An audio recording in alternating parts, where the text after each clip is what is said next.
I got offered a job at a powder coat place. Really knowing nothing about powder coat. I just knew you kind of put it in an oven, and I don't know why it does what it does. So I got offered a job as a powder to fill in a powder coat position because the guy who was doing it was going to school. And then I was basically trained for a week or two, and then it was like, see you later, I'm off to school. And I was left to not really figure it out, but like figure it out.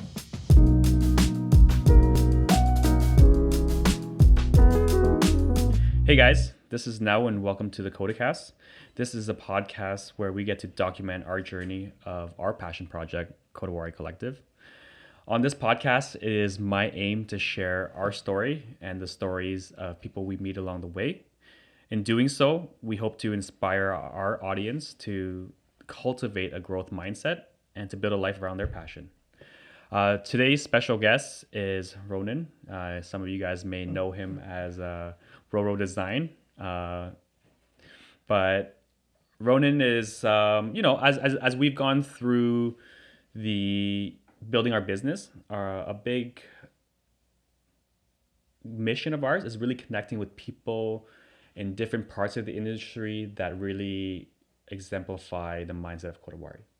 So if you guys don't know, Kodawari means the relentless and uncompromising pursuit of growth, of a craft, of bettering yourself day in, day out. And, I asked around between my car communities and your name kept popping up. That's awesome. I was like, guys, who do I go for powder coating? Who you guys know what I like in terms of quality, in terms of people who actually are passionate and care. We landed on your page, and you're here. So welcome to KodaCast. No, thank you. Appreciate it. Good to be here. So, I thought we'd start off with this beautiful diecast you brought. Tell me a bit about what this is and why you brought it with you. So this is a Top Fuel funny car. My family is heavily into drag racing. My dad actually drove one of these, owned one, self-operated team, self-funded team, like next to no sponsors. If there was a sponsor, it was someone who gave him spark plugs. There was never any big money thing. He drove that for a couple years before going up to Top Fuel dragsters. But this is a diecast that me and my brother would collect. Obviously, he's super into racing too. So this is a replica of a Top Fuel funny car. It's pretty sweet. Obviously, you see the body goes up. There's all the buttons, wires, stickers on it. This is by far one of my favorites. I think this was Scotty Cannon was the driver. Drove for Oakley. I just love the image on the front. It was super cool. He was a really winning driver. You probably can't tell from the camera, but this is actually a set of sunglasses where it's two bug eyes and it went over the top of your head. Yeah. So they didn't go over your ears. And him and I think, I'm not 100%, but I think he designed them because he had a mohawk and he wanted the mohawk to stick out the glasses. So we actually bought a set of the glasses and ran into him at an event. Yeah. And I had a huge mohawk hanging through it and I got him to sign the glasses. So that was a cool celebrity moment for me for sure. Oh man. Even though I'm pretty sure they were my brother's glasses. Yeah. They're actually sitting next to this car in my dad's shop. Would have been cool to grab those, but they're a little delicate. Oh yeah. No, that's really, really cool. Can you imagine him seeing you?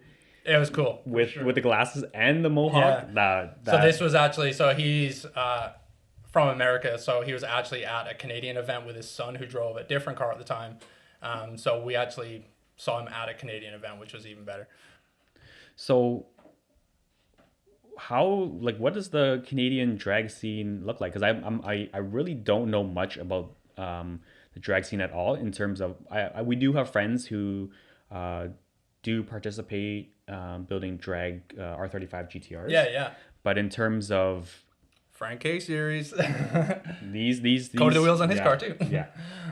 His timing covers, valve covers, yeah. What does the Canadian drag scene look like? And I'm sure I'm pretty well out of it. I probably stopped racing myself 7, 8, maybe even 9 years ago now. But I'm still heavily into it with my brother and my dad racing, but personally myself, I just drove a 69 Chevelle, had a big block in it, went 11 seconds, just over 100 mile an hour.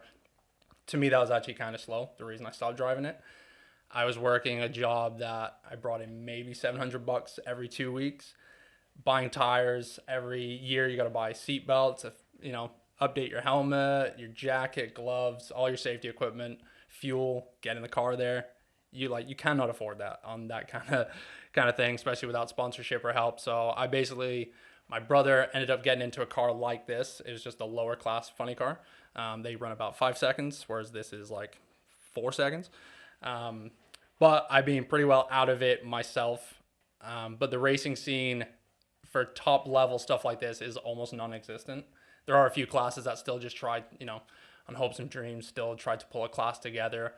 There's probably next to no money in it. Like we ran a funny car series and there was never like a pot. It was just bragging rights of like, hey, I won, but there was never enough cars to fill a field. Yeah. So all the big time money and big time crews and cars, it's all US based. So now my dad actually has a top fuel dragster. And we're trying to, obviously with COVID, can't get over there, but the goal is to start competing in the American Racing Series, the NHRA.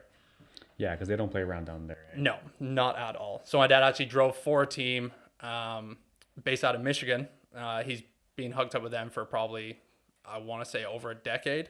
And he drove the car for them, brought his experience and expertise to the field to driving.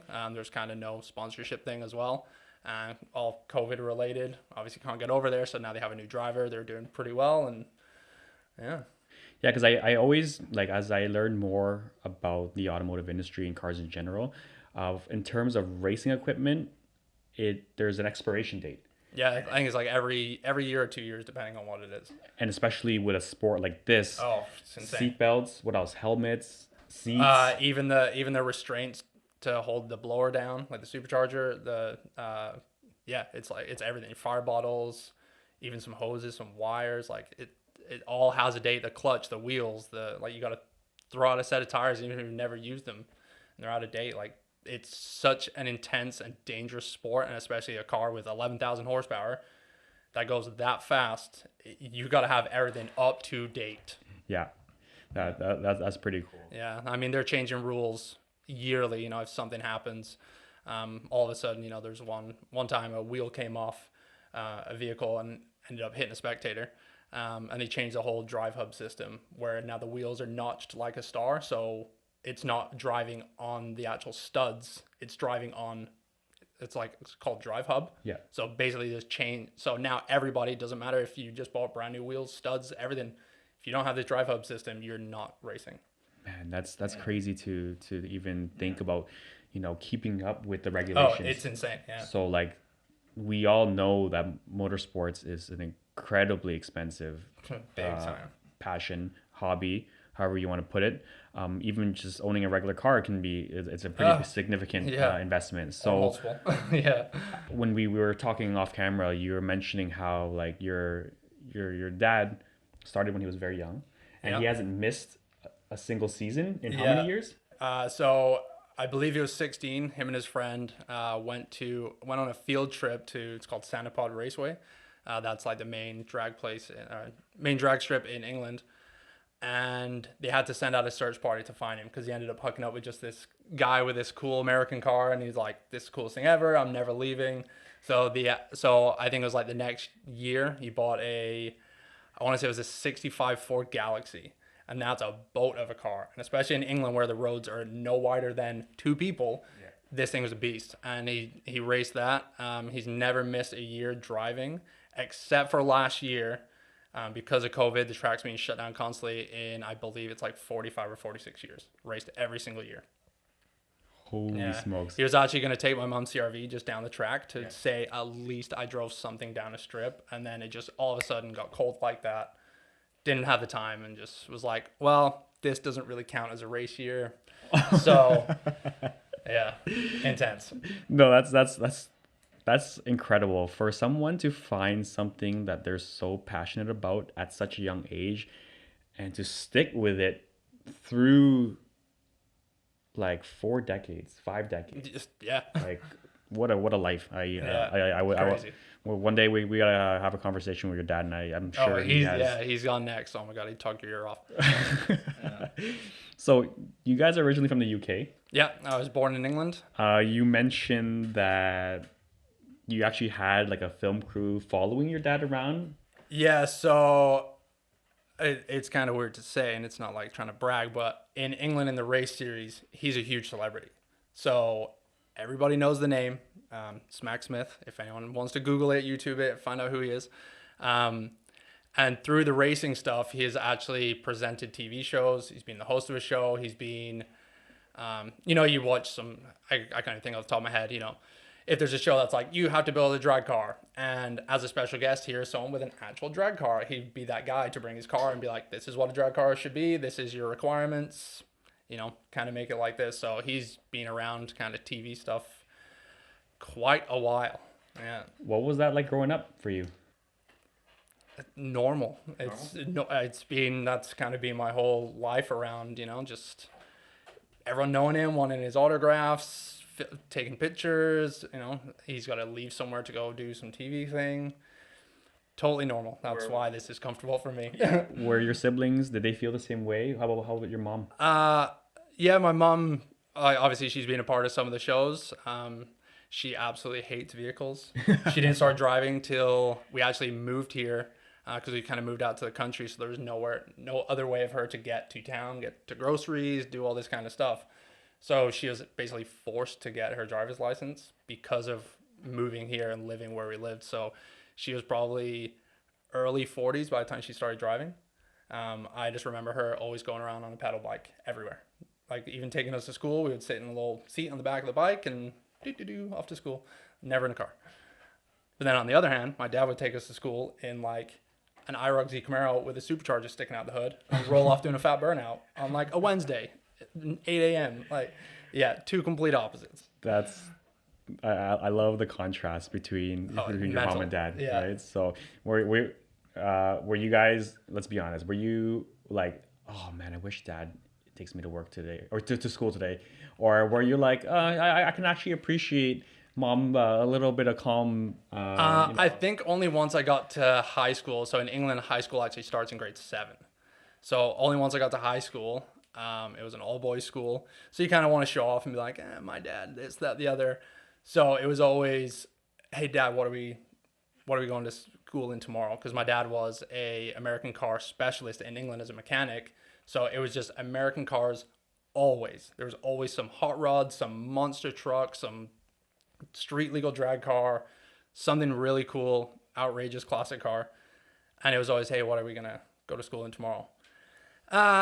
Probably this WS6 Firebird. Cool. Yo, everyone in the schoolyard, be standing out front 8 a.m. tomorrow. Check this out. And just like big show off, right? Like, because you never see these cars. So it's almost like, hey, look what exists outside of a little Mars Minor or a little Peugeot or something like that. And just, I just imagine a V8 open header supercharger sticking out the hood, this boat of a car getting dropped off. It's loud as hell. And then you just do the fattest burnout. Like teachers would yell at me, like, tell your daddy's not a boy racer. And I'm like, sorry, like I enjoyed it. Everyone, there'd be like 100 people crowded around the front gates at school watching me pull up to school, and I'm like, this is so sick. And then every other day it's like, man, get the bus to school, boring. I guess that probably would have helped make you pretty popular at school when your dad's putting on a show from time to time like that. So cool. That's funny because I think about like Anderson, my son. He's 3 now, but nice. I enjoy dropping him off to school. His daycare teachers already know that we have a business around cars because we're always pulling up in like modified cars and stuff like that. But do you really have to downshift at 7 a.m. from 10,000 RPM to first gear? Sure do, because it sounds great. Oh yeah, that's why I bought the exhaust. I'm actually itching, and I can't wait to take him out in like the NSX I bet. And once he's big enough. But speaking of cool cars that your dad's been a part of, I do want to touch on one more special one. Tell me a bit about the 84 Toyota Celica. So one of the shows my dad was on was actually Monster Garage, but it was the English version. The host was I don't know what rank he was, but he was a Hell's Angel, big burly dude, bald head, tattoos, piercings, super cool guy. So he was the host of the show, and they were building. So the challenge was to build a lawnmower, to challenge the head of Queen's groundkeeping, who had this massive. It was like a 25-foot deck lawnmower. It had like several decks on it, but it could cut like a 25-foot width. So the challenge was to build, I believe it was an '84 Toyota Celica, to outrun the Queen's head groundskeeper cutting the grass. So they put a 14 or a 16-foot deck underneath it, that actually ran off a V8 in the back. It had a V8 in the front, and they had to jack it up to fit the deck, put like 35-inch mudders on it, painted it all crazy. So because they cut, I think, 14 feet, they had to do a run, to and from, whereas this guy had to cut once. Yeah. Which they won. Man, So, yeah. we got to get pictures of this. Yeah, I've actually tried to Google it and YouTube it, but there's just no footage of it anywhere on the internet. I know my dad has a copy of it, so yeah, I gotta try to put it up somewhere because it's pretty funny. That's hilarious because like the grass is like always on point when it comes to. Oh, they like when they had to turn around, it was like a fixed gear in the back, so they just like ripped up mud and everything off the Queen's lawn pretty much. Yeah. No, man, that's the opportunities that kind of open up the doors when you're doing things on the level that your dad was doing. That's really cool, man. So, when did you guys move over to Canada? October 4th, 2015. Yeah, exactly. Yeah. So basically, my dad's entire side of the family, like we have a huge family on my dad's side. My dad's parents were getting old. He had his first two grandkids. Like my two sisters live here. All his brothers, his sister, even all our family friends. Like imagine if you moved to Sweden and all your friends were like, "Yo, Sweden's cool. I'm moving too." That's what they all did. Their entire group of friends were like, "Yo, I'm going too." Really? So everybody moved. I have a massive side of the family. So basically, because me and my brother were getting older, my brother's just over a year older than me. It was getting to the point where like we're almost graduated high school. We're gonna start going out on the town and all this kind of stuff. And England's like super violent. You can just get stabbed for no reason, like literally no reason. Someone can just go and stab you. So my parents are like, it's too violent. I don't want my kids growing up in this kind of environment. My younger brother was, I believe, 9 at the time, so he kind of didn't really have a say. But my parents said like, we should probably just move to Canada. Sorry, from England. A lot of better opportunity there. All the families here. My dad wants to spend his last years with his parents' last years with them. He wants to get obviously to know his grandkids growing up. Let's go. So we all basically said, yeah, let's do it. Everyone needed to agree. Off we went, and here we are. How big was the group that made this decision? Oh no, so it was just the 5 of us. It was just me, my mom, dad, and 2 brothers. Yeah. But everyone else had already lived here for years and years and years. Oh, okay. So my parents actually did live here. My dad actually lived here for years back in the early 70s, like 80s. He had 3 transmission shops around Cambridge Kitchener area. Had a huge businesses, really successful. Had a first wife, 2 kids, which are my 2 sisters, and they divorced. My dad moved back to England, met my mom. We lived there for our whole lives, and then let's go back. Kind of miss Canada, and let's go back. So it's only been like 6 years since you've been. Oh, sorry, 2015. No, 2000. When was that? 2004. Sorry. 2004. 2000 okay. October 4, 2004. Okay. Yeah, sorry. Yeah, I've actually been here more years now than I lived in England. Okay. Yeah. Okay. Because sorry, I thought you said 2015. No, I did. I messed up. I was like, wow, you've only been here for like 6 years. Yeah. How was that transitional period for you? So I've actually spent a lot of time in Canada. I would come here on holiday almost yearly, spend weeks or months here. So it was pretty normal. Bagged milk is so weird. Obviously, it's the norm now. Yeah, that's pretty well it. It's normal. So moving here was like, yeah, sounds good. Let's go. Yeah, so that's pretty cool that your dad already had such a like you guys had such a lot of experience Yeah. with being over here, and then eventually making the transition over here. I've Yeah. already made things really a lot Yeah. smoother. Pretty much. So we have, your dad just eat, sleep, and breathe, local Race celebrity fuel. in race fuel running through his Yeah. veins. Your mom, Yeah. she tell us a little bit more of what she was into and Super hippie. Peace, love, harmony. Not loud noises. Always playing, Kate Bush and lighting incense off and just doing artistic stuff all the time. She's always painting pictures. So her and her sister are super artistic.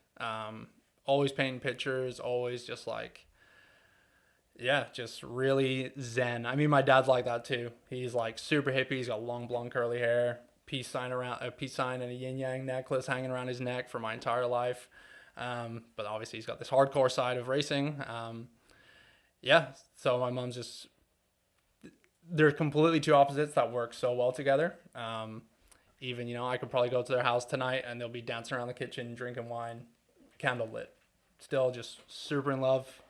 It's all, definitely a good upbringing to see parents who are just so chill and, you know, yeah, yeah, that's beautiful, man, because like the reason why I'm asking this is I'm trying to connect the dots, and it's yeah, it's accumulating and adding up to influencing who you are and your journey. yeah.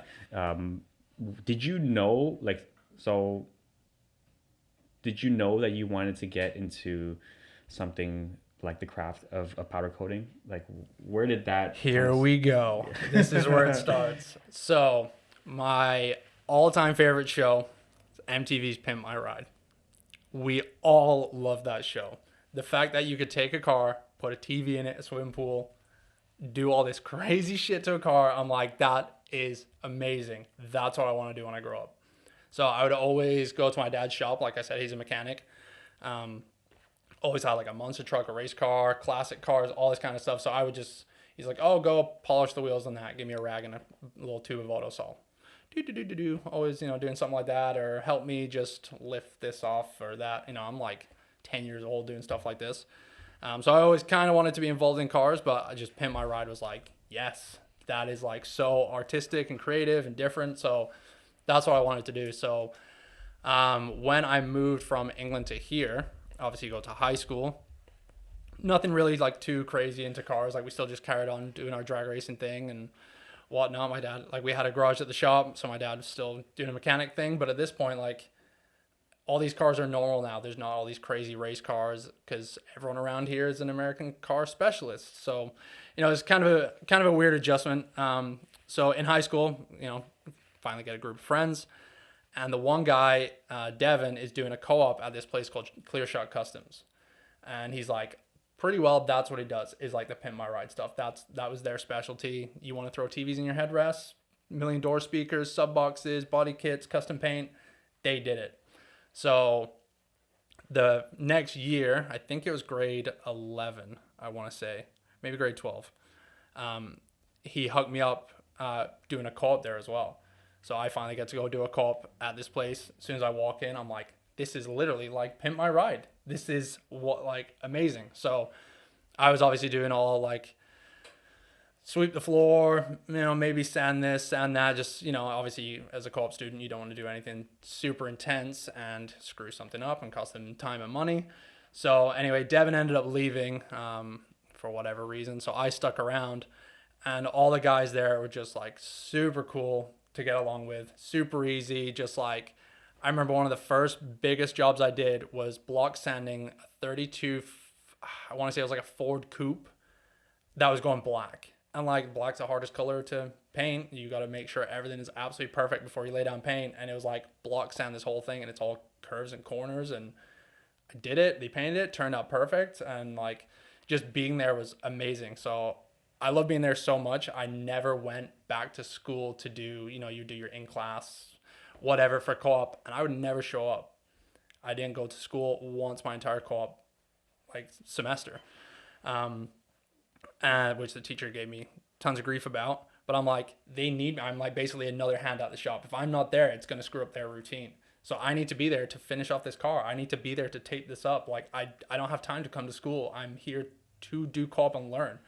So I just loved it so much and wanted the knowledge and experience so badly that I was, getting up super early, I'm not making any money doing this. So it's, Dad, I need $20 for gas, or Dad, I need lunch money or something.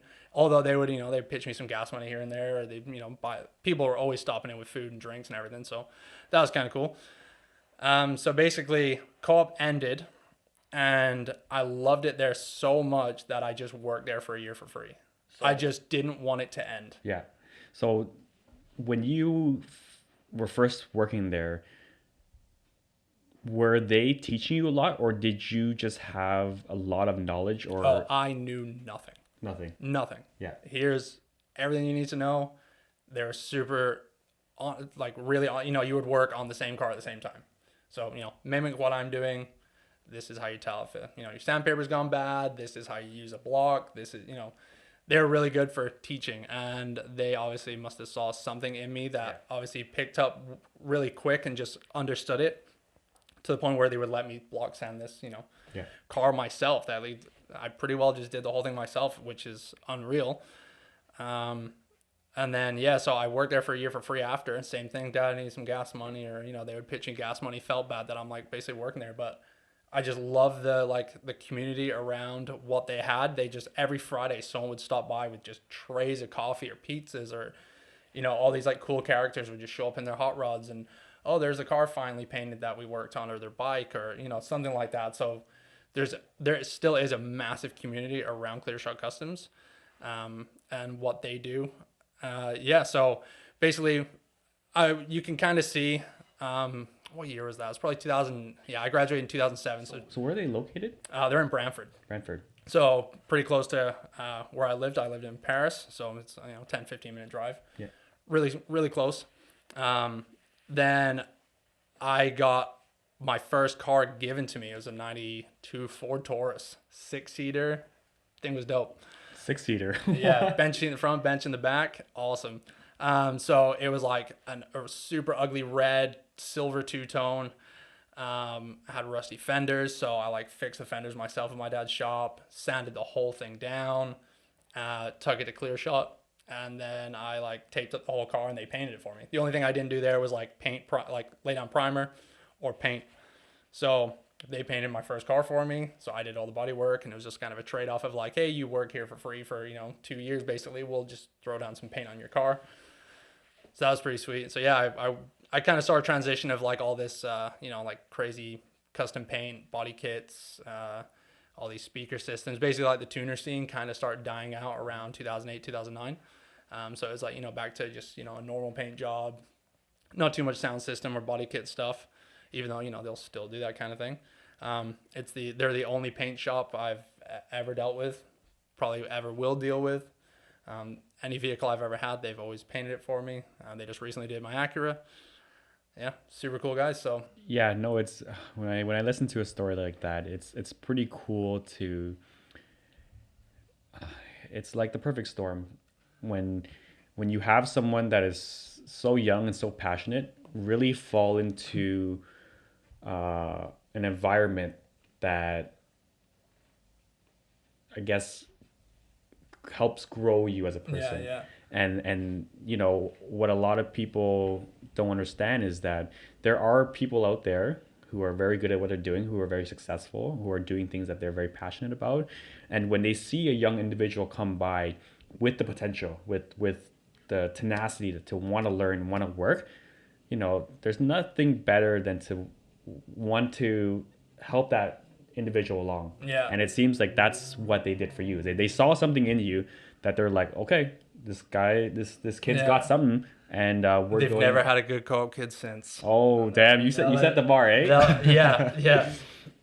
Well, so that's step one of the story. Okay. So after that, obviously, I'm working. Don't have a job. Can't really continue working there. Have to get a real job. I don't know why it didn't work out that I applied for a job there. I have no idea why. But I then got a job at I believe after that, I don't know if I framed houses for 2 years or worked in a mechanic shop. It was one of the two. But I worked at another mechanic shop. Didn't want to work with my dad. Just kind of keep family and business separate. So I worked at a tire shop. I did detail. I ended up doing detailing. Ended up doing windshields. Wait, so how come you didn't apply for a job? Like, what was your thought process at that point once the co-op had finished? I don't know. I honestly don't know. I even went ahead with applying for like an apprenticeship. I don't know if that's why it didn't work out. I think because an apprenticeship, I don't know if you get paid or not. I forget, but I think I was like going to go through schooling, and it just didn't work.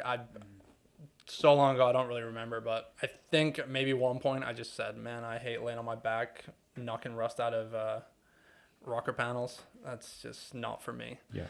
So I figured, I don't know, I'll just kind of do something else. So I started working at a tire shop.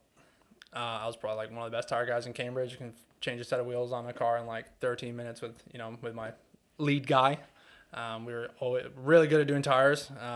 So that shop opened up as kind of like a massive auto center. Like we do it all. So I was like detailing. I was doing tires, some mechanical stuff, doing windshields. There's something else I was doing as well. There's so many things. Oh, there's like a body shop there as well. I was like kind of in and out of there, kind of being thrown around everywhere. So worked there for a while, and that's when I got my first Honda. I was driving a Ford Explorer at the time, terrible on gas. My friend was like, I'm selling this car. And at this point, like, I'm still in the mindset of like American muscle, drag racing. Yes. Power. Imports. No. Like everyone who drove like a Honda Civic, a Dodge Neon, like Mazda MX, whatever, threes, all that kind of stuff. It's why does it have 4 bolts holding the wheel on? That's one too little, kind of thing. Just hated all these kind of import cars. There's no power in it. They're stupid. So anyway, end up getting this Honda.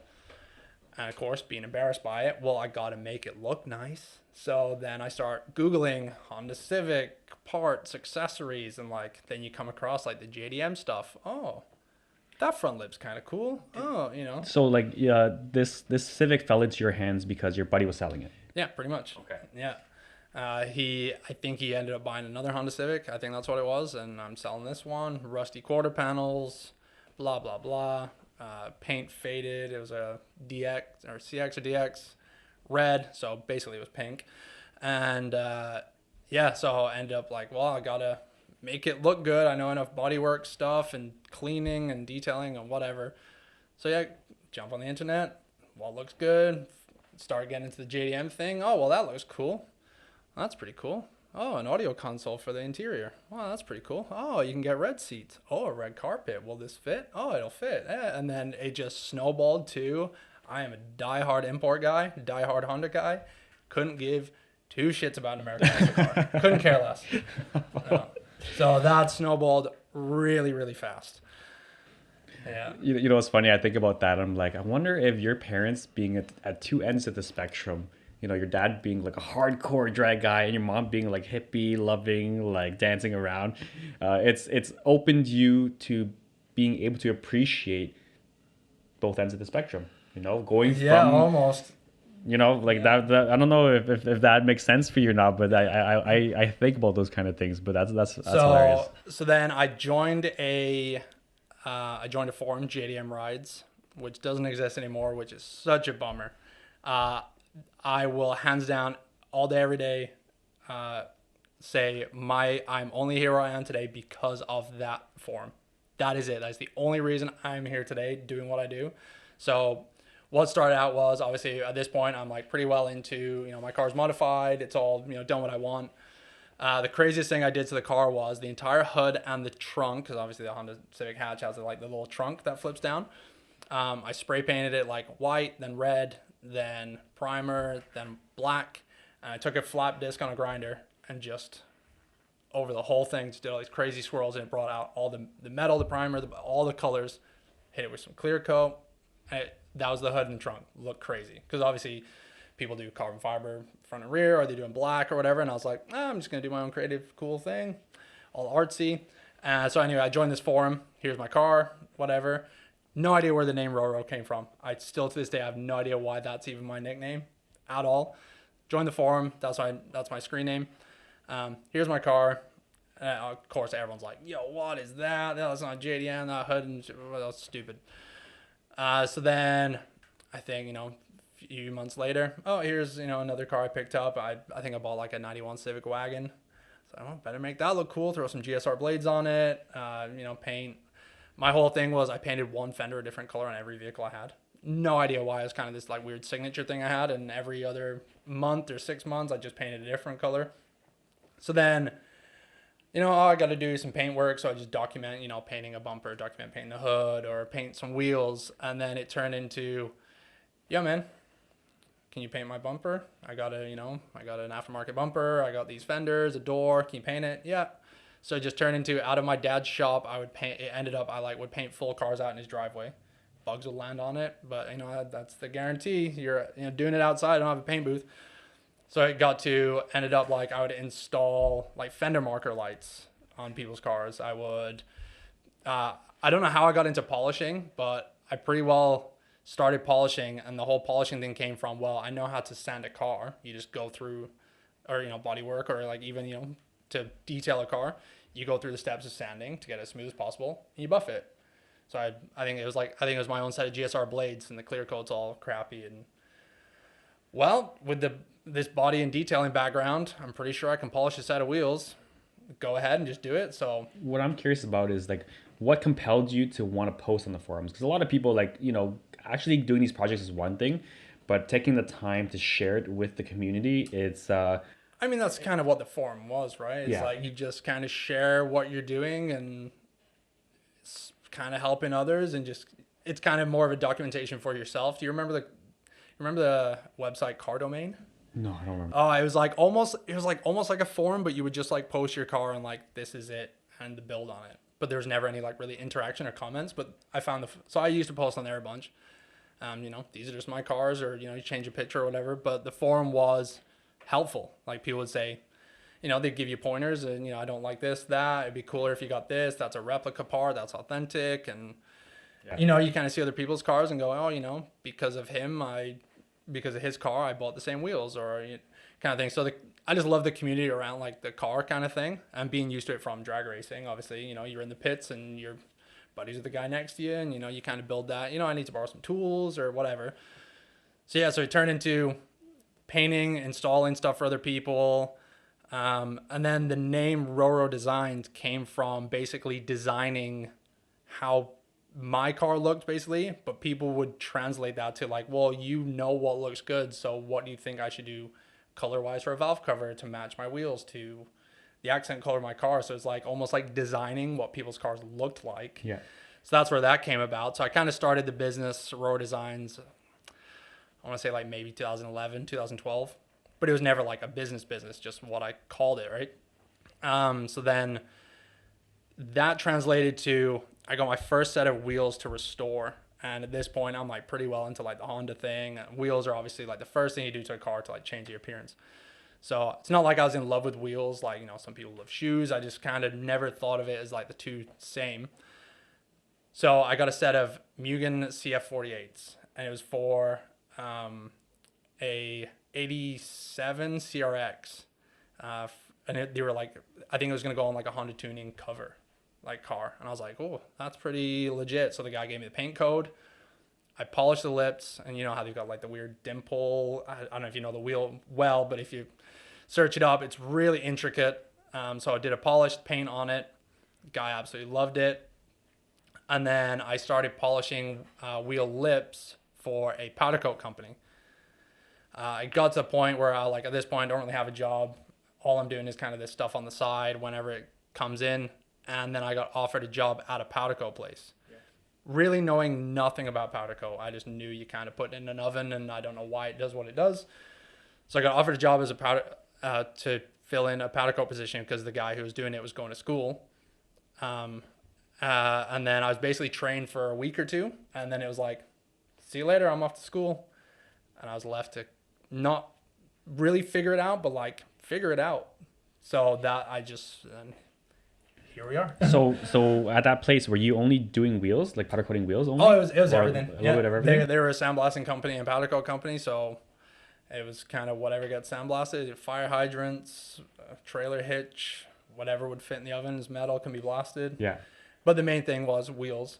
So I brought a lot of customers from basically the forum, and my already reputation at this point. It was like, 2 or 3 years of doing this forum stuff, having this following. So it's almost like, tattoo artist. Yeah. If he moves shop, doesn't matter what shop he goes to, you're going to follow that tattoo artist. If you've been doing your hair by one girl for 10 years, wherever she goes, you're going, right? So it's basically the same. So everyone just kind of followed me where I went. So I was bringing a ton of business, and that's where it kind of started. Just, it's always wheels. It's always wheels. And then freaking love wheels, man. Yeah. No, that's really cool, man. To just hear the journey of how one thing led to another, and then you found this community online, and you because something in you, maybe it's because your experience with being in a community with your dad and being on the drag scene, you felt compelled to post your projects and share and give value to people. Yeah. And by doing that, you're building reputation. And people are now kind of looking at you with a lens of, this guy knows what he's doing, and over time of consistently doing that, people then start coming to you. And then you take the next step in exploring this world of powder coating. And here we are. So then where it goes after that is, don't really know my mindset at the time. Obviously, it was years ago, 7 years ago now, when I left that shop. I don't know what compelled me to leave, but I do know I wanted to leave to go pursue auto body. I was like, I've already racked up enough apprentice hours to like complete my entire thing. I just need to go do the schooling. I don't need any hands-on. I just need the theory part. So basically left that place. And I think I wanted to sign up for the next schooling, which is in like Stony Creek, Hamilton area. And it was like not for another like 6 or 8 months, like a new class is opening. And I'm like, well, what am I going to do for like 6 to 8 months? So again, got no job, kind of just living off savings and, not doing much. And I think I just kept getting calls, texts, emails off the, DMs on the forums. Hey man, want to do this set of wheels? And I'm like, well, I don't work at that place anymore. Okay, I'll just spray paint it. So I'm like, well, obviously someone still works there. Just take, kind of take it there. Hey man, I need you to do this, do that, do this, do that. No, I don't work there anymore. Okay, well, where do you work? And I was like, oh, I don't. They're like, oh, that sucks. I'll just spray paint it then. So I'm like, Jesus Christ. This is crazy. I'm just like, my phone is blown up. I think it was like, maybe 6 months goes by. And my dad's like, just open a shop. Just do it. I'm like, man, that's freaking scary. The only bills I have is insurance and a cell phone. Like, and now I'm going to jump all into a business. Like, that's really scary. Just do it. At this point, I've got, tons of friends who have opened businesses already. And they're like, just do it, man. Like, look at your phones blowing up. You already have all this work sitting there. So one day I'm just cruising around with a friend of mine, looking for shops for rent, just, to gauge interest. Oh, this building, minimum 5,000 square feet, minimum $5 a square foot. And I'm like, couldn't even comprehend what rent is, let alone equipment and blah, blah, blah. So I'm like, this, probably isn't going to work. So we drive by a place and he goes, yo, there's a for sale sign or for rent or something like that. So I turn around, see this shop. There's a for rent sign on the door. And this is a road I've been down a million times in my life. It's actually on the road that goes to Clear Shut Customs that I do my co-op. I've never laid eyes on this building in my life. I don't know. And it's out in the open on this road. I've been down a million times. So I called the number. Guy didn't answer. So I left a message. Ended up driving back home to like Paris. So we're all the other end of Paris pretty much. Guy calls me. Oh yeah, I'll be home. I'm in Cambridge. I'll be home in, 20 minutes or whatever if you want to come by and look at the shop. So I go back. I look at it. Tells you what rent is. Blah, blah, blah. Super nice guy. And I'm like, talked to my dad that night. He's like, do it. I'll throw you first and last month's rent. And, kind of the rest is on you.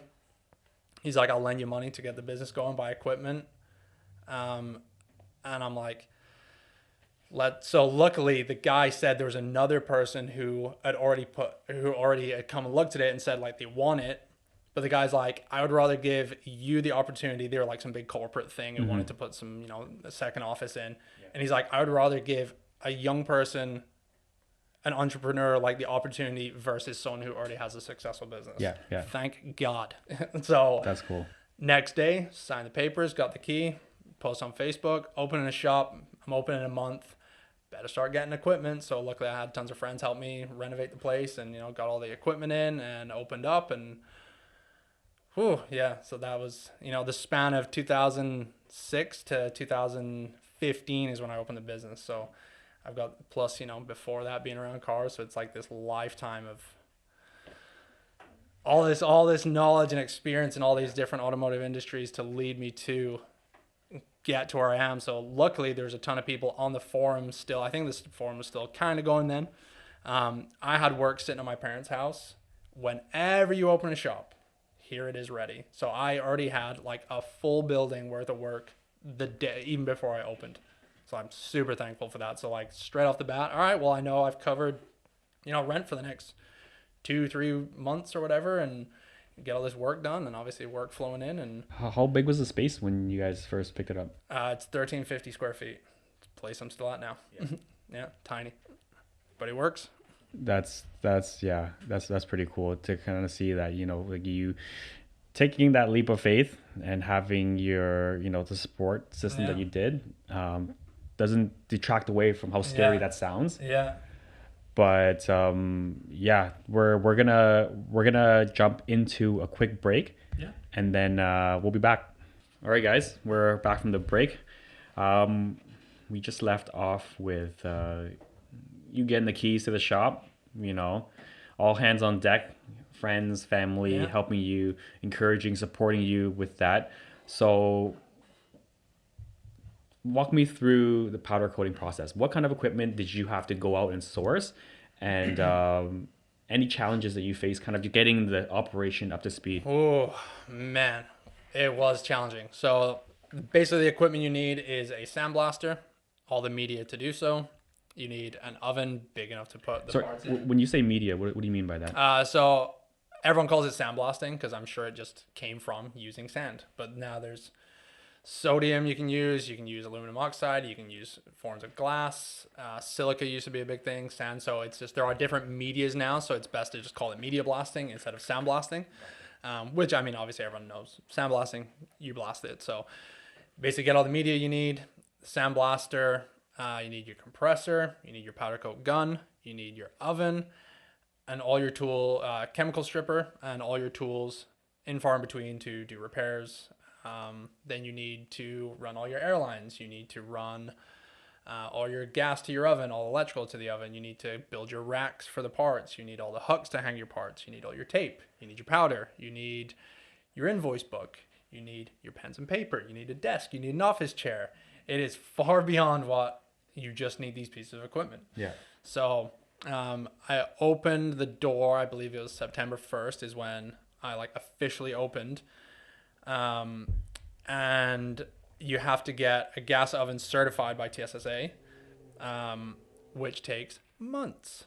To get a gas fitter out and certified takes months. So before you can even operate before you can even turn the switch on. Jeez. So I had a bunch of stuff up and going, ready to go, without this certification on the oven. I think it was Union Gas came and turned the gas off outside until we see a certification. We're not turning it on. So I was open for 3 months.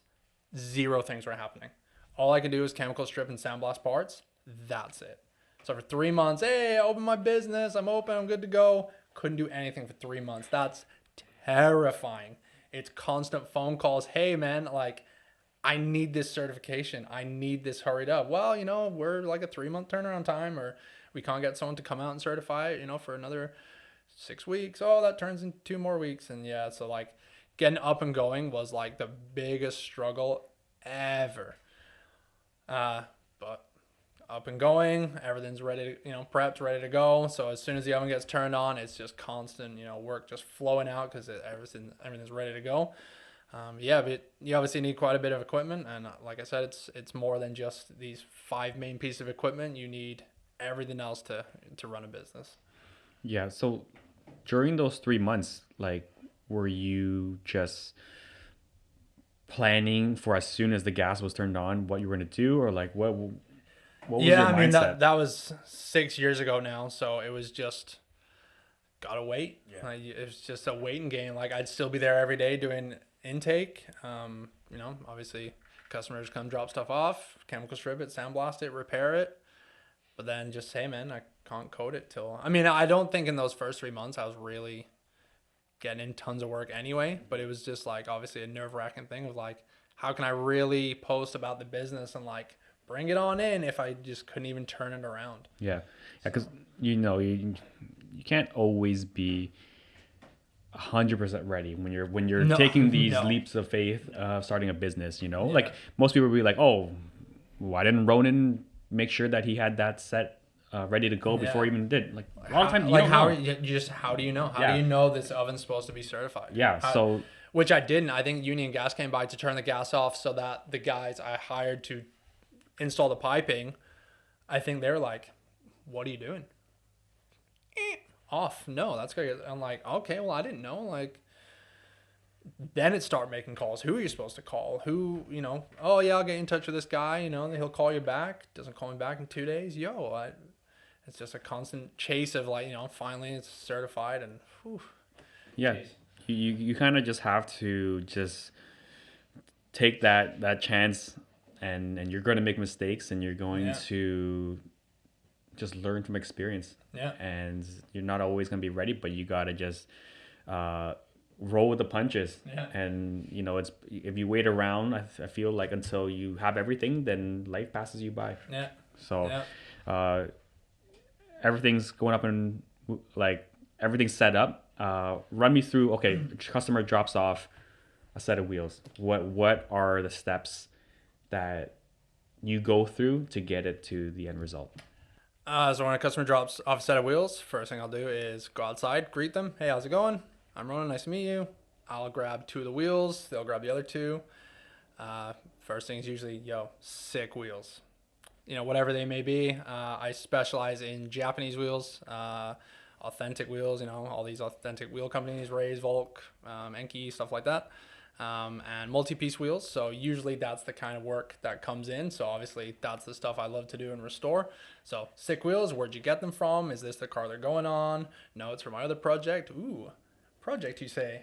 What is it? Show me a picture so I get an idea of what the car looks like, what the customer's expectations may be for what the wheels turn out like. Maybe he's got a color in mind that's like, hey man, I don't think white wheels are going to look the best on a silver car. I think this would look better.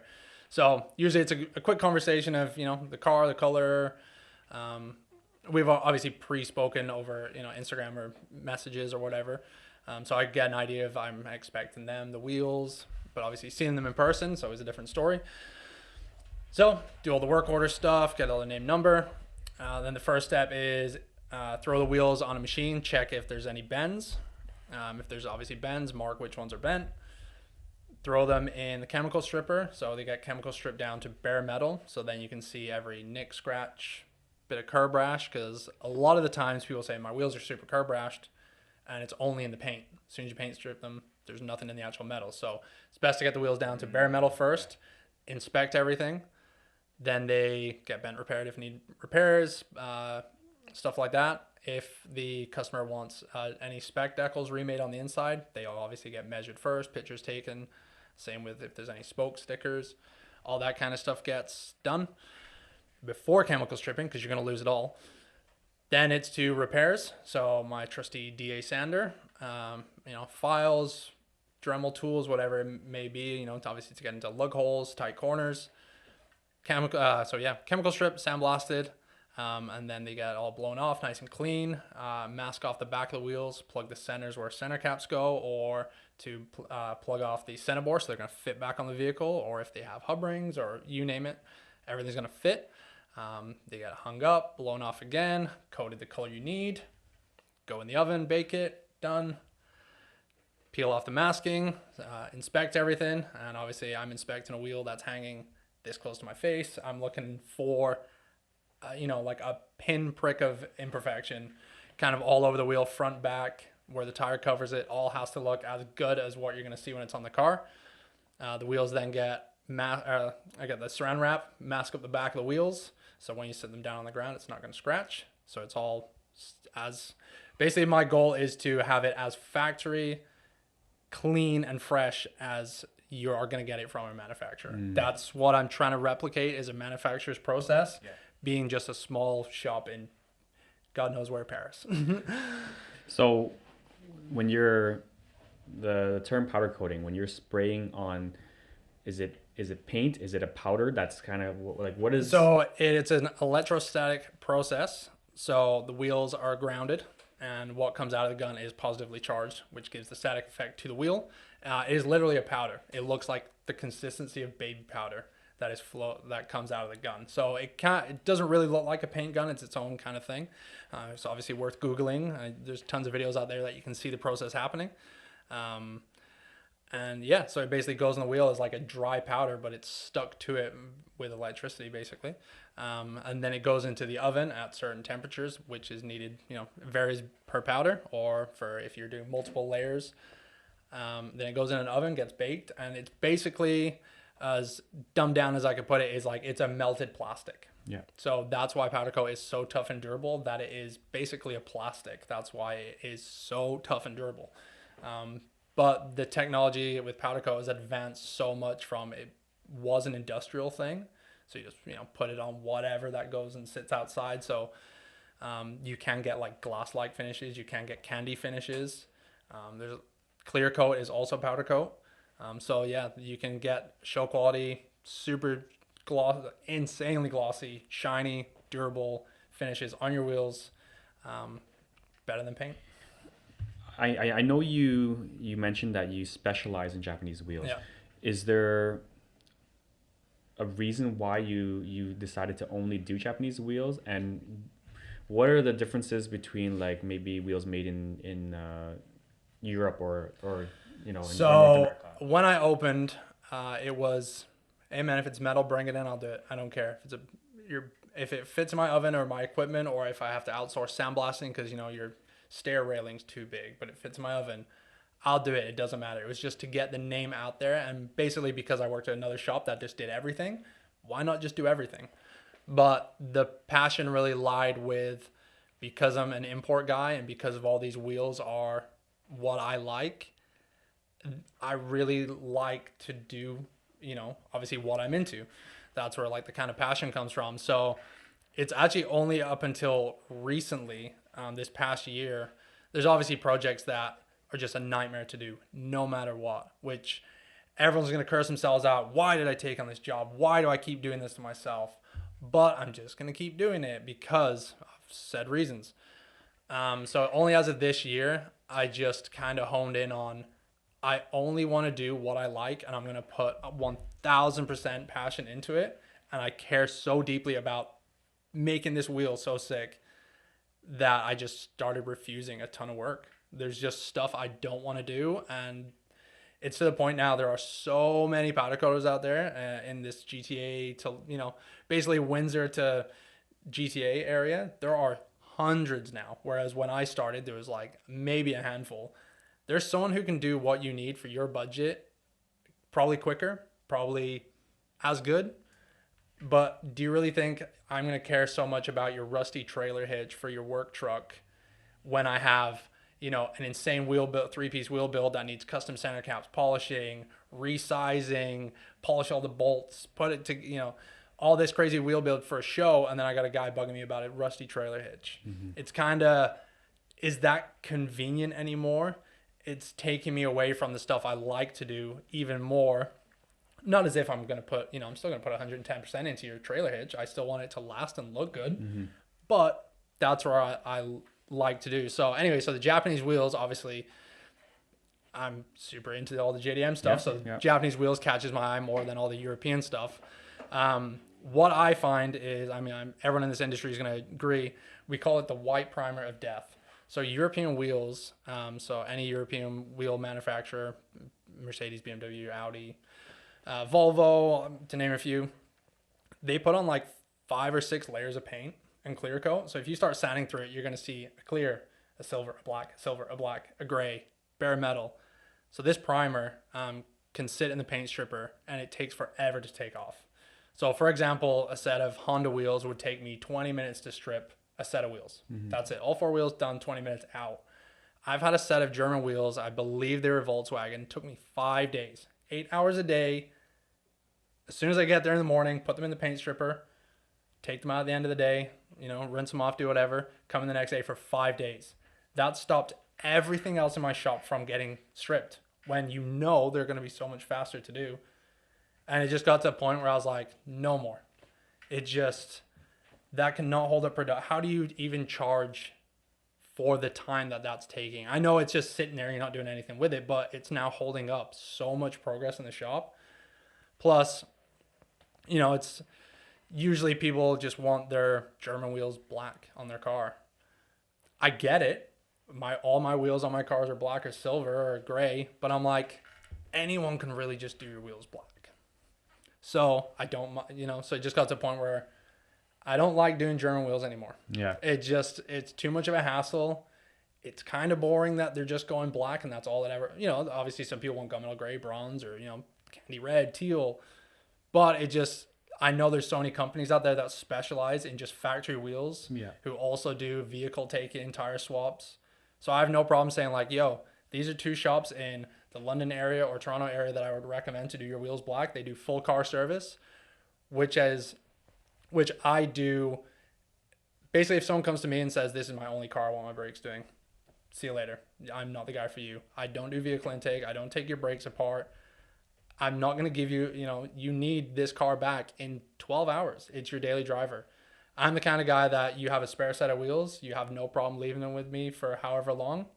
I'm that guy. You basically need a second set of wheels or loaner wheels or borrow a friend's car. You need a second vehicle. So I can take the time I need to do your project. Not in a kind of rush, no kind of pressure. So everything I have in my shop right now is for spring. There's nothing in a rush right now in my shop. People just drop it off. Second set of wheels. I just got them. There you go. Yeah. They trust you to work your magic, right? Yeah. So They say no rush. I don't need it until spring, but like they're still going the lineup and the turnaround time that is in my shop to keep the workflow going. Like everything's still prepped and ready to go in, a week or a couple days or weeks or, whatever. So basically it's now there's a guy in England, Dan, Wheel Unique. He only touches multi-piece wheels. He doesn't do anything else. And every time I see his page, I'm like, that's what I need to do. I've said this for years. And it's taken you time to get there. Yeah, pretty much. It's really hard to tell a customer no. Yeah. So basically my mindset on always doing German wheels, knowing they're going to be a hassle is, well, this guy's putting money into his OEM wheels. So if I do a really good job of these, by the time they do get aftermarket wheels, I'm the go-to guy.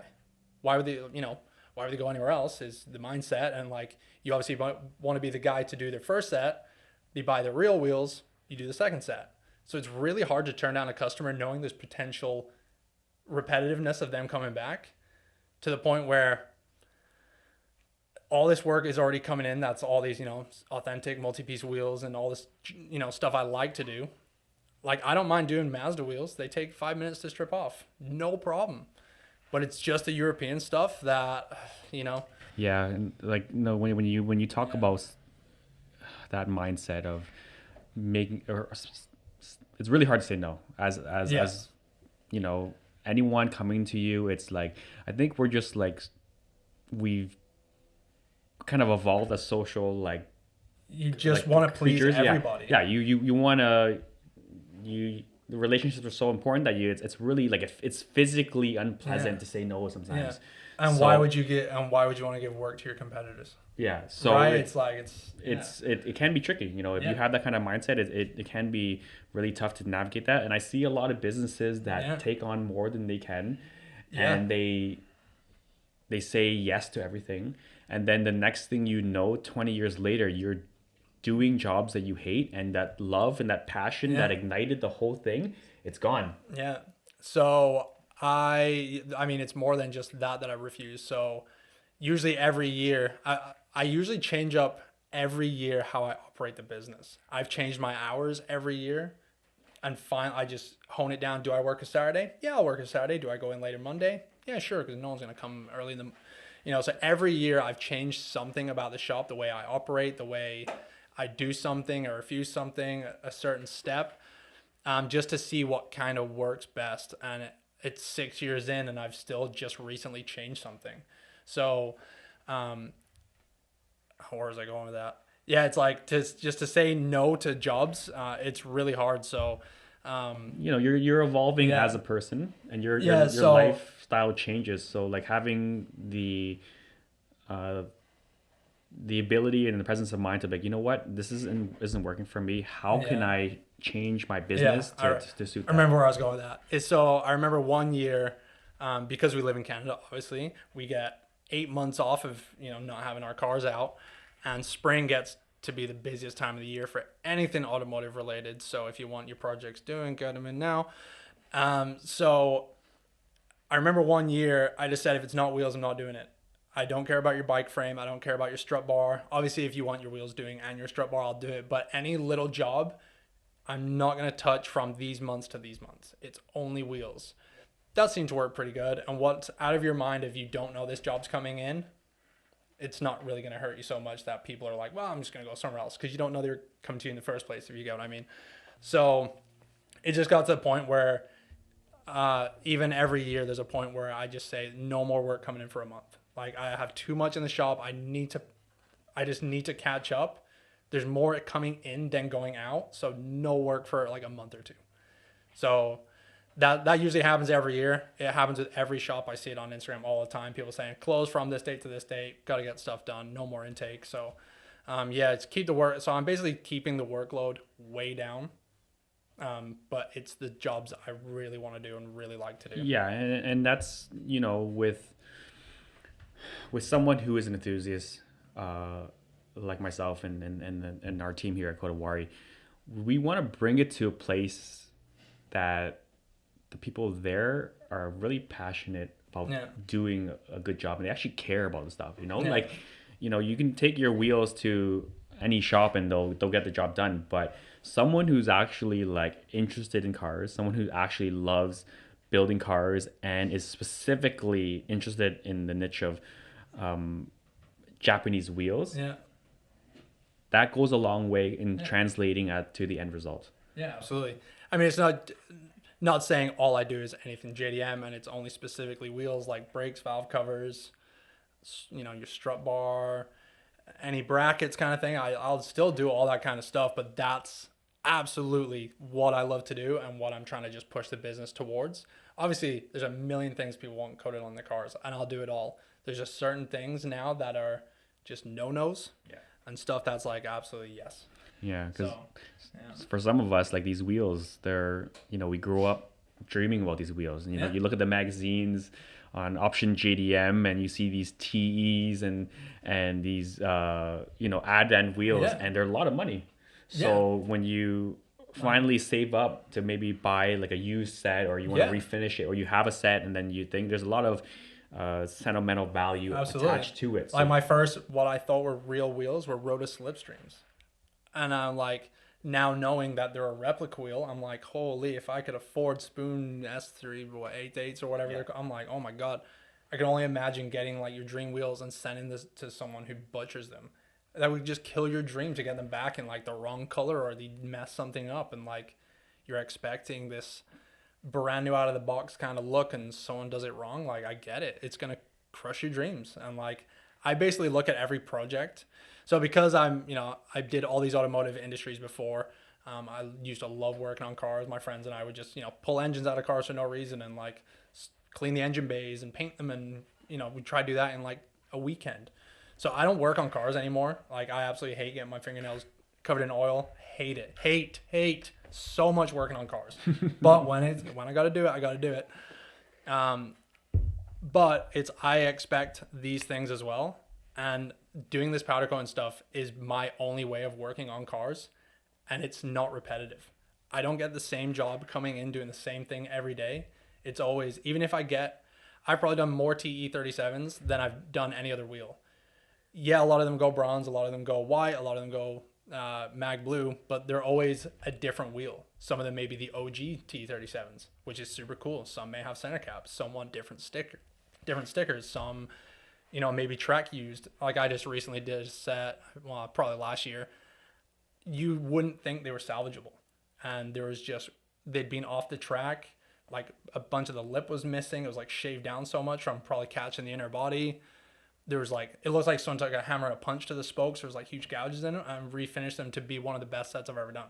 Wow. So it's like, yeah, it's that I want it to be as if I'm going to put that on my car. Yeah. I want someone else to have, like, if I took, I'm not going to take my wheels anywhere else but myself, but if I took something else to get done somewhere car related, I want this to be as good as I would want it. Yeah, especially being in all these industries, I know what to expect from pretty well everything. So, yeah, having that mindset of putting the effort in, walking into that project as if it's your own.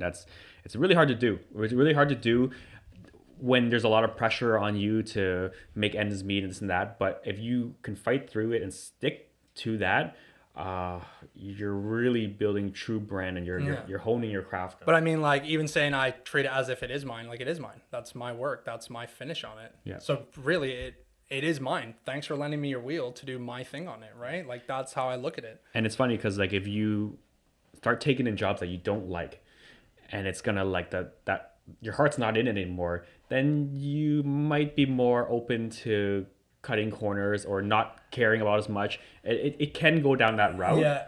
And I would say the care is to get it done. Yeah. I will still put 110%. I'll never skip any part of the process. It's like just the care to get it done. Yeah. It'll get pushed behind a million jobs because I care to put this color on this wheel I've never done before versus your BMX frame to go purple.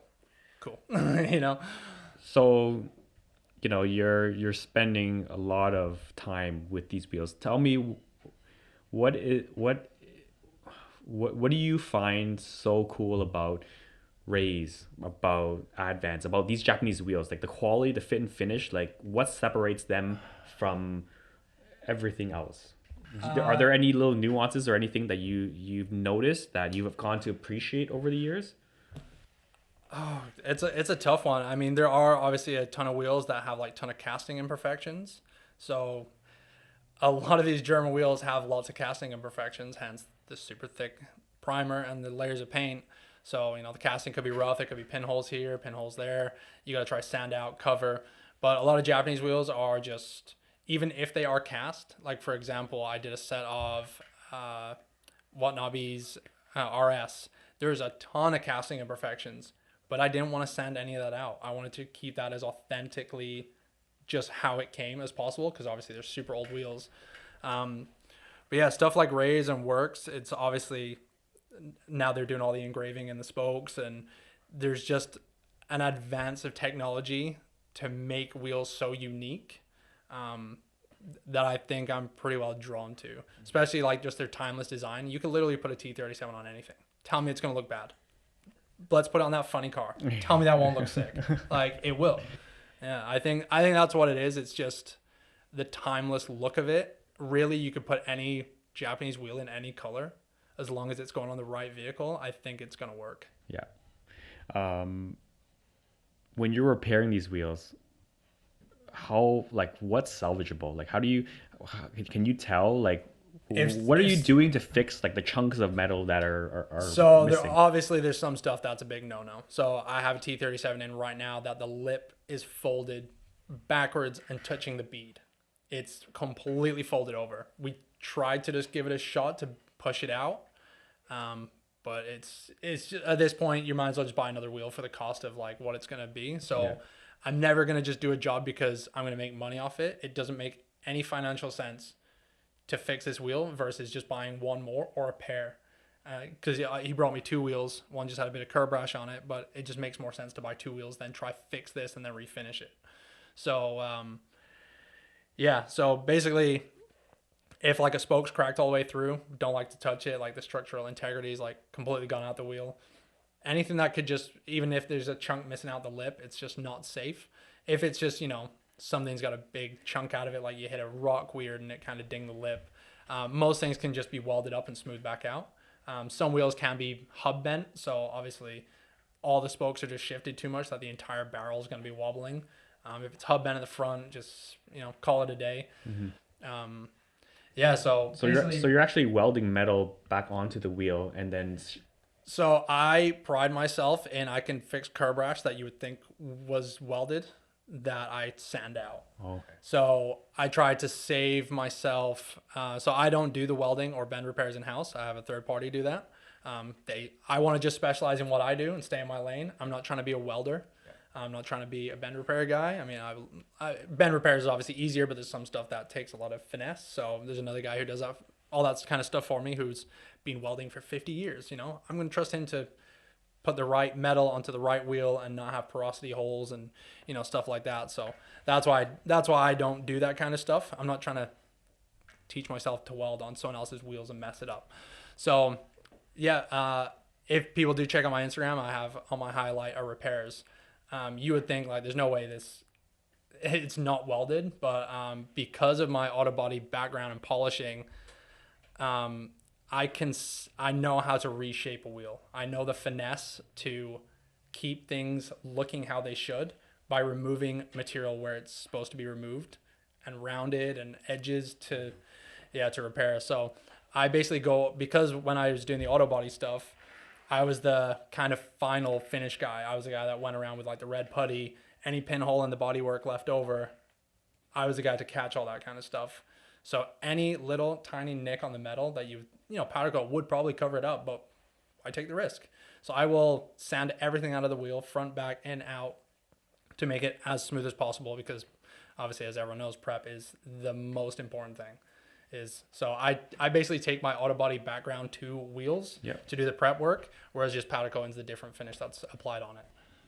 Yeah, because with something like the craft of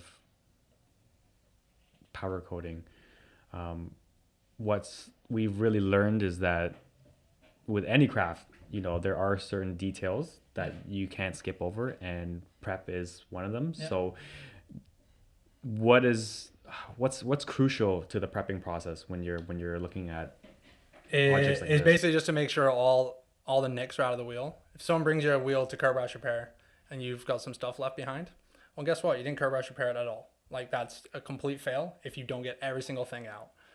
If you think powder coat's going to cover it, powder coat doesn't go as thick as you think. People can apply it too thick, but you can literally see every little pore in the wheel if you coat a wheel as thin as it needs to be. So it is extremely important to like get everything out, and just make sure you sandblast the wheel fully in, out, in every lug hole, crease, crevice. It's super important to blast the wheel. Obviously, if you're going to do a brushed finish or like a polished, no need for that. But yeah, it is all in the prep work just to make sure the wheel is as clean as it needs to be. All the corrosion's blasted off it, and sanded out as need be. Cool, man. All right, we're gonna jump into a quick break. We'll be back. Yeah. All right, guys, we're back from our break. And I wanted to ask you about, a lot of people know me for, the bronze TEs that we throw on all our cars, and it's a very, very iconic look. And absolutely.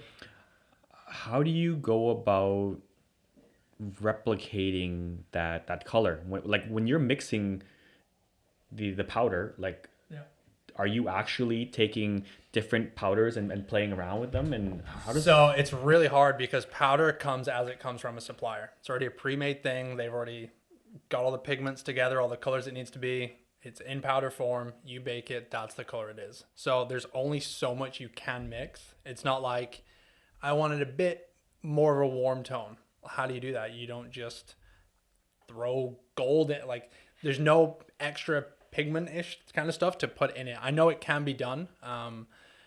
There is a guy who specializes in actually color matching. I don't know how he does it.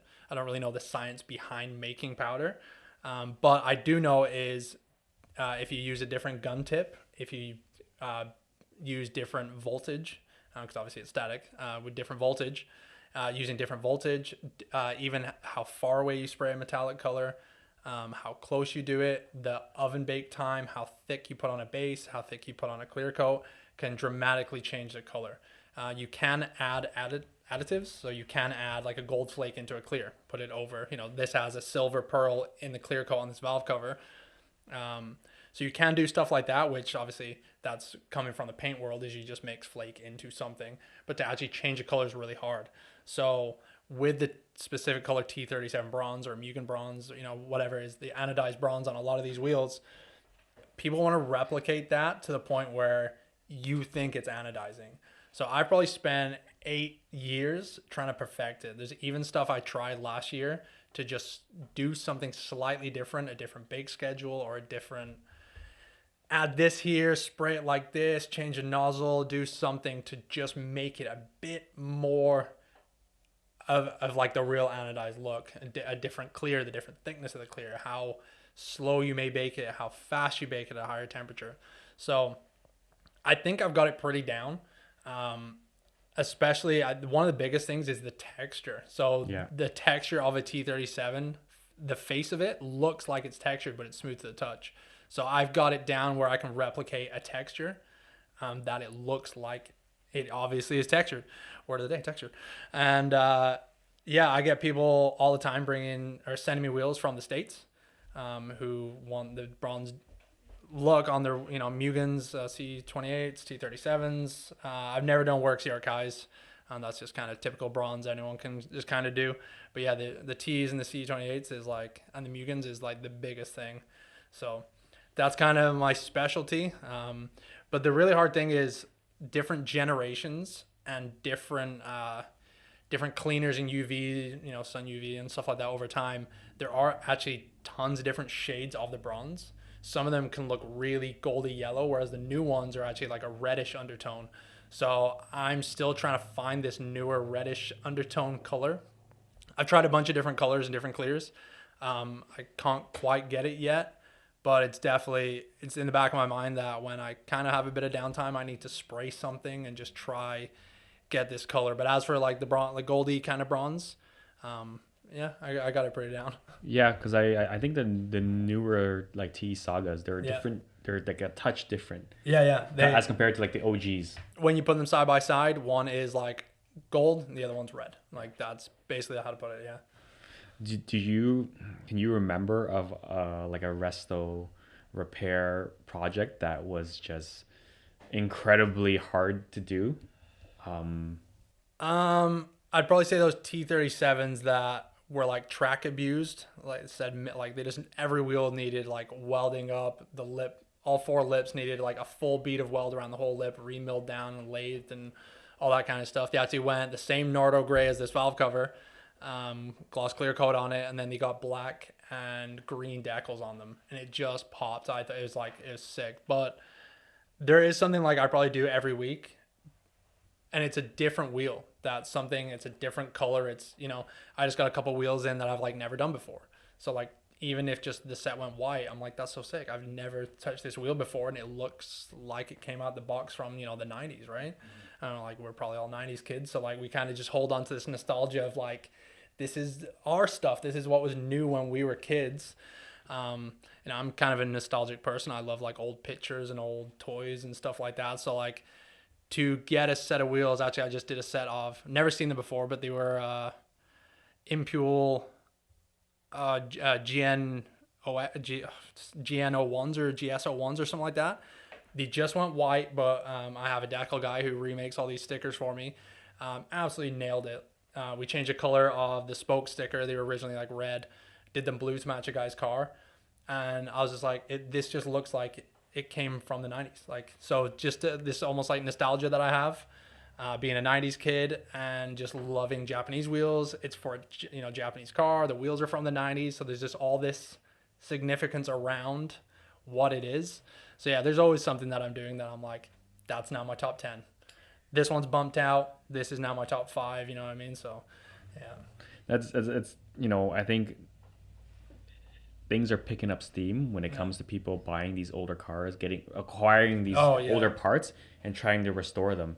So taking something like rough around the edges that has been neglected for years and kind of bringing it back to its... Well, that's what you guys do. You detail a car? Yeah, it's it's going to be the same thing. Why? It looks like it just rolled off the lot and it's a 10-year-old car, right? Like obviously, the same feeling, right? Yeah, it's nothing cooler than to see like a little piece of history rolling Same on the with same street. with like same with anyone that's gonna restore an old piece of furniture. I mean, like that's what my mom does, right? She restores old furniture, kind of puts her artistic touch on it. That's her little arts and crafts thing. But like anyone who restores something, the feeling. It's a really good feeling just to see something brand new again. Yeah.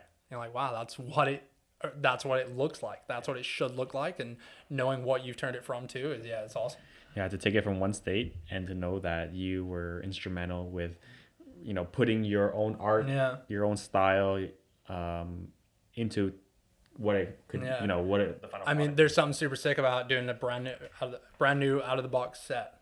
So someone just brought me a set of Graham lights, and he's like, they don't come in this color. They're just not offered. So I refinished the wheels in this color, and I'm like, that just looks like Ray's offered it in this like gunmetal color, right? Yeah. So I mean, I redid them in a color they already offer, but I did it on a wheel that they don't offer the color on. So I'm like, cool. I just got to make my own, series of that wheel kind of thing. Yeah. So that's a really good feeling too. I'm really tempted to repowder coat the T's on the My Type bar, the FK8 set underneath the stairs, just because like I love the bronze. Yeah. Don't get me wrong, I love the bronze, but at the same time, I love exploring the idea of taking it to suit the theme of the car. Yeah. Right. And, What I suggest to a lot of people is sell those, buy a crappier set, Yeah. and then redo those, because if they're in really good condition, it's so sad to just watch sandblasting away this anodizing. It's like a tear falls. I'm like, wow, I got Yeah, there's a few tiny nicks around the edge. I'll get you to take a look at it and you'll see. for But sure. I get it though. It's like it's just the craftsmanship of how those even wheels. sometimes like I strip a set of wheels. Like a lot of wheel manufacturers never blast their wheels. It's just not a part of their process. They do a chemical process to help the powder or paint stick. But sometimes I've stripped a set of wheels or wheel faces and they're just completely polished underneath. And I'm like, hey, do you want to do anything like polished or brushed? Now they're at this state. No, I just want them black. And I'm like, but they're ready to be. You could do something so much cooler. They're already to the point of polish, which people would spend thousands of dollars trying to polish a wheel like this. Yeah. And it's already there. Like, but, you can only convince a customer so much. But yeah, that's sad too. When a wheel is just at a point where people would spend thousands to get it done, and you're trying to blast it and take it somewhere else. Yeah, it's like. Where do you see this this journey of yours going in the near future? What does the next 5 years look like? I had a 3 to 5 year plan, 5 absolute max, to be in the same building I'm in. Of course, when I made that plan, didn't have a girlfriend, didn't have kids, still lived at home. Now I have my own house, 2 kids, wife, obviously all that kind of responsibility. 6 years later, I'm still in the same spot.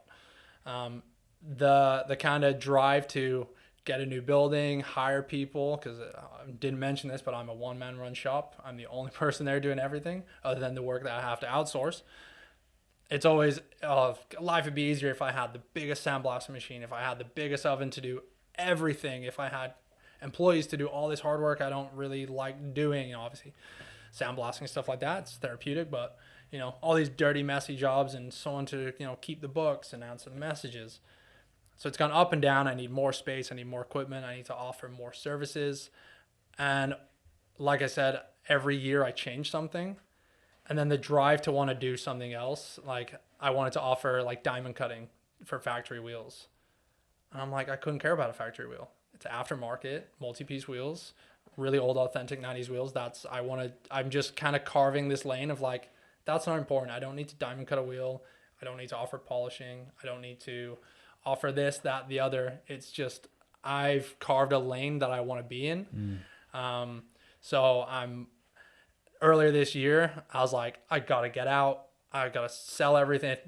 I got to get new equipment. I got to move shop. I want to be closer to home because it's like a 30-minute drive into work. I want to be closer to home, just having a kid. And, a lot of people I deal with are in the Cambridge area. So I'm like, got to move. And then I had actually 2 months off, like with having the baby. And I came back and I'm like, I'm just going to refuse more work. I'm just going to make this easier for myself. just like this, I had a totally different mindset coming in of just, no, this is what I like to do. And I just kind of manifested it in my own head so the next 5 years, honestly, I just day by day. If an opportunity comes knocking, that's like, hey, you can rent this building, and I might look at it, and but there's no goal. It's just keep making sure I'm up on my game. I'm passionate about what I'm doing. I like doing what I'm doing. I go to bed and wake up happy, knowing I get to go to work and do what I do, and that's it. Yeah, that's really cool, because I think it's really easy to look at other companies, other brands, and like thinking, oh, you know what, I'm this successful. I have like a backlog of people. I can't get enough work done, and if that's the case, then I should hire someone, and I should bring all this extra complexity. Or if they offer a service, well, I got to offer it too, because then they're getting the business side need to be getting. And it's just let them do their thing, and I'll do my thing, and there's never a project being dropped off every day. So why do I need to offer something else when I'm already busy enough, right? Yeah. And I can only do so much being one person. And just asking yourself and being real with yourself, being like, I'm at a good spot right now. I'm happy. Do I really want to change it for the sake of changing it, or should I just continue to improve and enjoy what I'm doing now, and see where it goes? Yeah. So that's something I think about a lot. And we have a wonderful space here. We have an amazing team, but at the same time, I ask myself, like, you look at those Japanese shops, those brands in Japan that have become a global brand. Their influence is huge. And you would think that they're like a huge facility. Like you look at Varis and the body kits and their craft of carbon fiber and fiberglass. There's such a high demand for it. And they're doing it out of a room this size. And they're literally doing it out of a barn. And you would think no wonder it takes 8 month's to get. You would think they would scale up, and they would add more people, and they're like, no, they're like, we've got 14 members on our team. This is our craft. We are gonna continue to do things our way. We don't care about doing 3D scans. We don't care about certain efficiencies, because there's a certain beauty in doing it your way. And putting your, like, when you're your own boss, you can literally do anything you want. Putting your all all into the craft, and eventually over time, word spreads, and you have that community that they're supporting you. So I think you're doing a great job, man. Keep it up. I can't wait to send some of our beloved wheels to have you leave your mark on them. But I'll take your set, put them on my car, buy another grabber set, and then do those and give back to you. How about that? Oh man, it's gonna be really cool. What builds do you have going on right now, man? So right now, like I said, I'm a huge Honda guy. I've gone through my fair share of Civic hatchbacks, EG hatch. So I actually, funny enough, I bought the EG hatch I have now off Frank K Series. He had it posted up for sale. Well, actually, I had an EG6, like a real EG6, right-hand drive one. The level of detail, I would have to really show someone, and they would be like, what the fuck? Like, it was at the time, it was insane. The things I was putting together and doing, and just this little detail, like I was putting polished washers behind like black anodized bulkhead fittings, because the master cylinder, like the Willwood brake master cylinder, went onto a polished background. Like the plate to mount to the firewall. So that was polished, had the black on it. So the lines that went into the firewall to obviously run the brake lines had to have polished behind the black fittings, so it looked the same and matched. Who would ever think, like, just these little things that I did, and just the vision I had for the car was insane. I had tons of rare parts that you probably wouldn't even find a picture of on Google. Sold all of that to fund the business. So that was like super heartbreaking. And I was like, basically the only way I would ever get a Civic hatchback again is if it was Texas owned, old man owned. So one night, I'm just chilling at a friend's house, like Sunday night, 8 p.m. Frank posted his car for sale. On my way. Not even, like, he posted his price or whatever. On my way. That's it. That's the clean, completely stock, unmodified, original US Texas car. That's the one. So go pick it up that night. He drives it home for me. Thanks, Frank. I think I had it for, I think it was like winter. I think it ended up being like through the summer. Didn't even drive it. It just sat for some reason. Drove it for maybe a month. Then found out I was having my first kid. Instant thought is everything's got to go. Need to buy a house. Doesn't matter what it is. Wheels, cars, furniture, got to go. So sold the car. Super bummed because I just wanted to keep it completely stock, and the guy had plans of cage, K-swap, 5-lug conversion, and I'm like, it's a unicorn. You cannot find stock, unmodified clean cars anymore. It's like no rust on it, the paint's faded and some little dents, but nothing major. A year later, I'm now in the position again. I really want to find a Civic. Might as well just message him and see how the car's going along. Hey, dude, how's the car going along? Oh, it's been sitting in the same spot ever since I bought it from you. If you want to sell it back to me, I'll buy it right now. It's like, let me think about it. I've already got all these parts ready to go.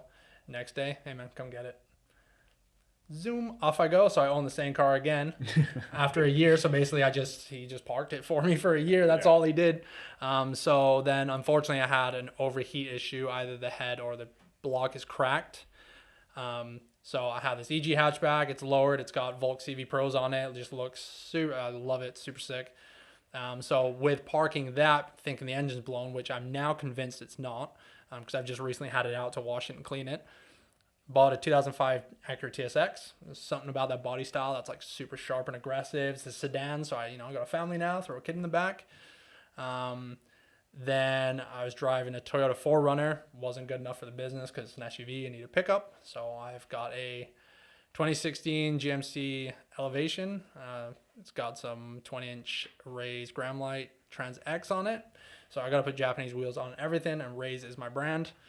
So there's Rays on all my vehicles right now, except for the TSX because I didn't put my C28s on it.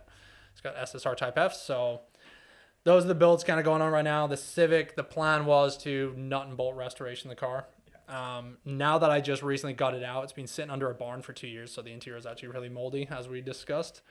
Just had someone come clean that, washed it, realized the body's actually way rougher, like dent-wise and scratch and paint fill here and there. I don't know how intense I want to get on. I just don't have the time, family, business, kids, and everything, to nut and bolt restoration of the car. Yeah. I don't have a garage at home. I'm not going to use the space in my dad's shop, even though he's got a big shop. So I think I'm just going to make sure the engine runs fine, throw all my cool parts on it, and just enjoy it. I mean, the TSX is a full repaint. It's got some nice parts on it. It looks really sharp-looking car. Truck's just the truck. It's does its workload. So those are the 3 builds I got going on, but definitely want to get a muscle car at some point again. It's just not really in the cards right now, but yeah. Yeah, to go back to where you started, right? Pretty much. That would be pretty cool. Like when I think I was like early 20s, I was driving a 69 Chevelle. I had a big block in it, open headers, roll cage. That was my drag car, but it was like streetable. So once in a while, I drive that on the street and like, holy, you feel like a king. Like you're going 100 kilometers an hour, you put your foot down and you're lighting up both tires. Like, driving around a 600 horsepower street car, that's pretty well a race car, is insane. Yeah. Yeah, that's, man, when family comes into the picture and all these builds, it's a lot. It's a lot. And then especially with someone with your attention to detail and kind of this affinity towards quality, it can be pretty daunting to especially knowing if I nut and bolt restoration this car, I'm gonna want the paintwork immaculate. I wouldn't want a scratch left behind, a pinhole left anywhere in the bodywork. Every body line's got to be exactly rounded like it was OEM. So I think if I spend the time to nut bolt restoration of the car, I'm gonna just be too nitpicky and not enjoy it, because that's what I kind of did the first time when I did my EG6. Did a full shave bay, and then once I was ready to put the engine in and stuff, I was kind of looking at it and I'm like, there's just this I would change, or I didn't do the body work, or I didn't weld that real. There's a seam I didn't weld really well, so the body work looked weird, and I was like, God, never do that again. I was like really unhappy with like a bunch of things I did. It's like I never should have shaved the bay, because now I've just ruined converting it back to stock. And so I think if I just leave the Civic as it is, just looking rough, put nice wheels on it, my nice, parts on it, I think I'd enjoy it more just in shittier state than if it was immaculate, to be honest. Yo, you still stay in touch with those guys? The custom was that shop? No, almost every day, yeah. I do. Any They're still doing their thing up there. Yeah, Right? absolutely. Yeah, yeah. They're right down the street from where my shop is. Yeah. We're basically take one turn off the street and like we're right there. So, yeah, we're all actually super interconnected for some weird reason. So the owner's name is Clint, and one day, this is probably 7 years into knowing him. So I've already done co-op. I'm like out of there for years. Sends me a picture with his arm around my uncle, and he says, "I'm at a family reunion. Look who I ran into." And this is my dad's brother. And I'm like, I don't understand what's happening right now. Why are you with my uncle at a family reunion? And he's like, "We're cousins, bitch." And I'm like, what?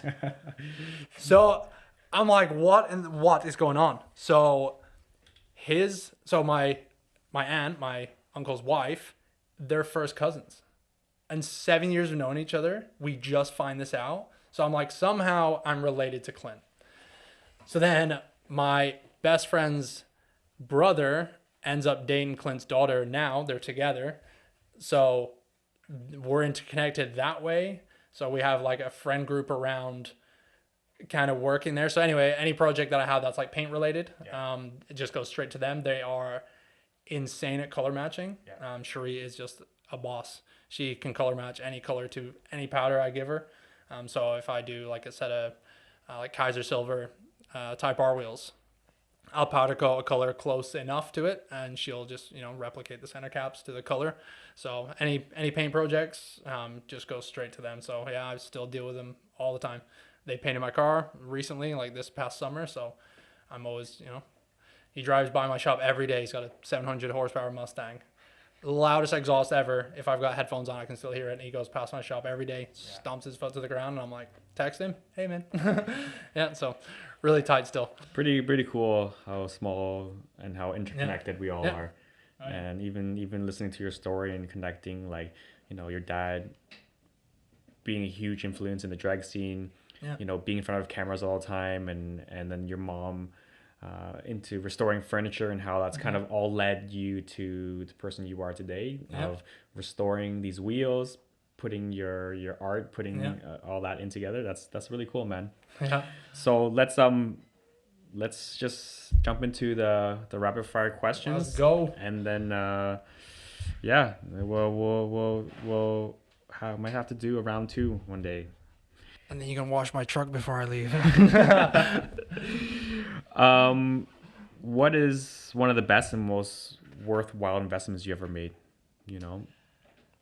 I had a completely different answer until I asked my wife this, and she said, "Definitely your time." And I was like, oh, I was thinking like either money related or equipment, but she's like, your time. And basically I look back at it, because I put a year in to working at like doing the year for free co-op, like it's just gaining as much knowledge as you possibly can about a certain field to understand the entirety around it. So yeah, like I'm on my phone 24/7. I'm always researching something powder related, color related, who's doing what. Like I will creep every single powder coater in Southern Ontario. What are you doing? What color did you use? What are you specializing in? What kind of clients do you have?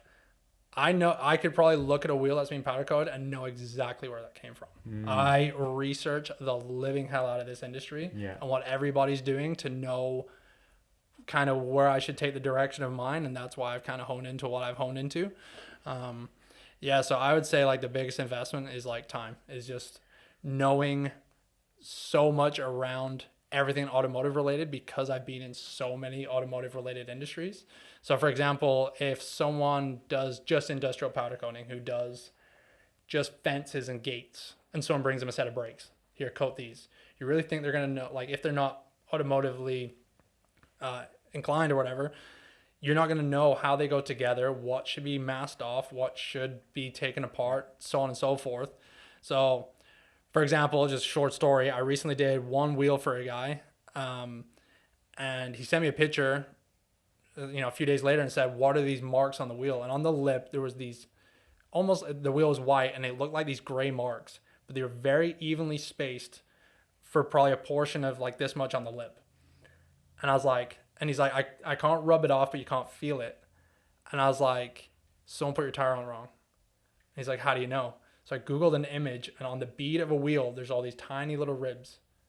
And I knew the guy who installed the wheel, probably the tire went on too tight, and it just, I don't know if it left a rubber mark or grooved into the powder enough, but I could instantly tell. So because I used to do tires, I know what a tire looks like. I've dealt with tires I was a tire guy for like 3 years. I knew that that's not my issue. If I didn't do tires, I'd probably go, I don't know, bring it back, I'll redo it then. So knowing so much about, I'll just say I know a little bit about everything. Knew that wasn't a me issue.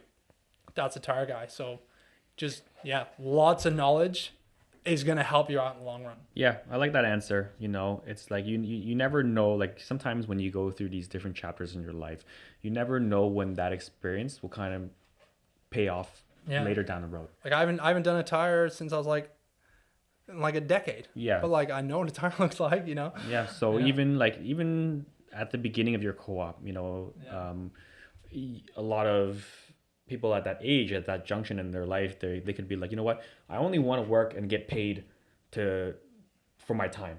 Yep. So you might go and work at McDonald's or something like that, and it's not exactly in the field that you care about. But if you're willing to make that sacrifice now and be like, oh, you know what, like you watched, hey, how does a fryer work? Maybe I'll start building fryers and be, Yeah, you're like, you know what, as a growing up, you're like, I love Pimp My Ride. That was everything to me. And I found a co-op place that, holy crap, this is literally like what I envisioned my dream life could be. And you committed like 1-2 years working for free. But I'd even go back there for, a few days a week. Hey, you need me for anything? Yeah, I need some pickup stuff. And you pick up valuable skills that are worth more than that hourly wage. You're surrounding yourself with knowledge. Absolutely. And look what that blossomed into. A relationship that you still carry to this day. Friends, family, whenever you're in a pinch, whatever thing. And all because you decided that, hey, I was going to take that, give them my time and commit my time there. Cool, man. I like that. What unusual habit, or what's an unusual habit or something absurd that you love? The only thing that came to mind was doing everything the exact same way every time. So this actually stems from a racing background. And this is what my dad taught me when we first started racing. I think I was 11 when I first started racing. And he said, everything you do, you have to, because when you're racing a bracket class, you're racing against your own time you think the car's going to go, right? So you dial in, you tell the tech or start line guy, you write on your car, I'm going to run 12.01. You have to run 12.01 or as close to, you're going to win over the other guy. So anyway, my dad said, whatever you do it the same every single time, no matter what. If you get in your car, you seatbelt your left and then your right side first, clip, whatever, do that the same every time. You have to be so consistent with everything you do. If you tap your helmet twice, it's like just this weird routine thing, right? Mm-hmm. So taking that to the business is the way I do my process, no matter what comes in. I mean, obviously I'm just going to basically relate to wheels, is do the same thing every single time. You have to be so consistent in what you're doing. If you're expecting the finish, how can you change up the process to get the same end result? So even the way I've developed, it sounds very silly because I don't think anyone in the powder coat industry would even maybe relate to this, but I have a system to blast a wheel as efficiently as possible to never go over the same spot twice, to make sure you never miss it. I could do it blindly. I'll never miss a spot. I have a routine down where I will blast a wheel as efficiently, as quickly, and as flawlessly as possible every single time, no matter what the wheel. And then even the way I hang the wheel up, even the way I spray the wheel, I have to do this first, that next, that last. Even the way I open the doors to the oven is I always open this one side and I slightly open the other one and I kick it the rest of the way. Mm-hmm. It's just consistency. It's probably like a weird habit, but It's important. Yeah. It's important because you will have those off days, but if you can have the discipline to stick to the right process, Yeah.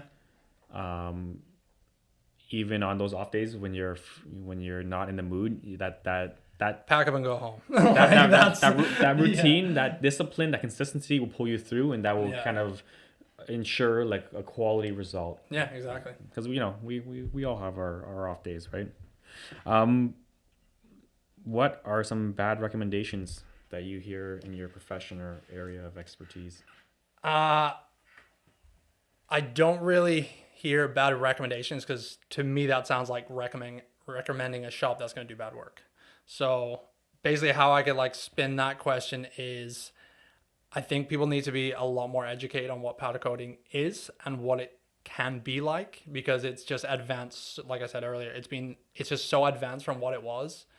Um, there's always going to be a guy that comes in, asks for a price. Oh, I know a guy will do it for $40 a wheel. Then if you're happy with $40 a wheel, why are you shopping anywhere else? Do you expect this level of quality versus that for the same price?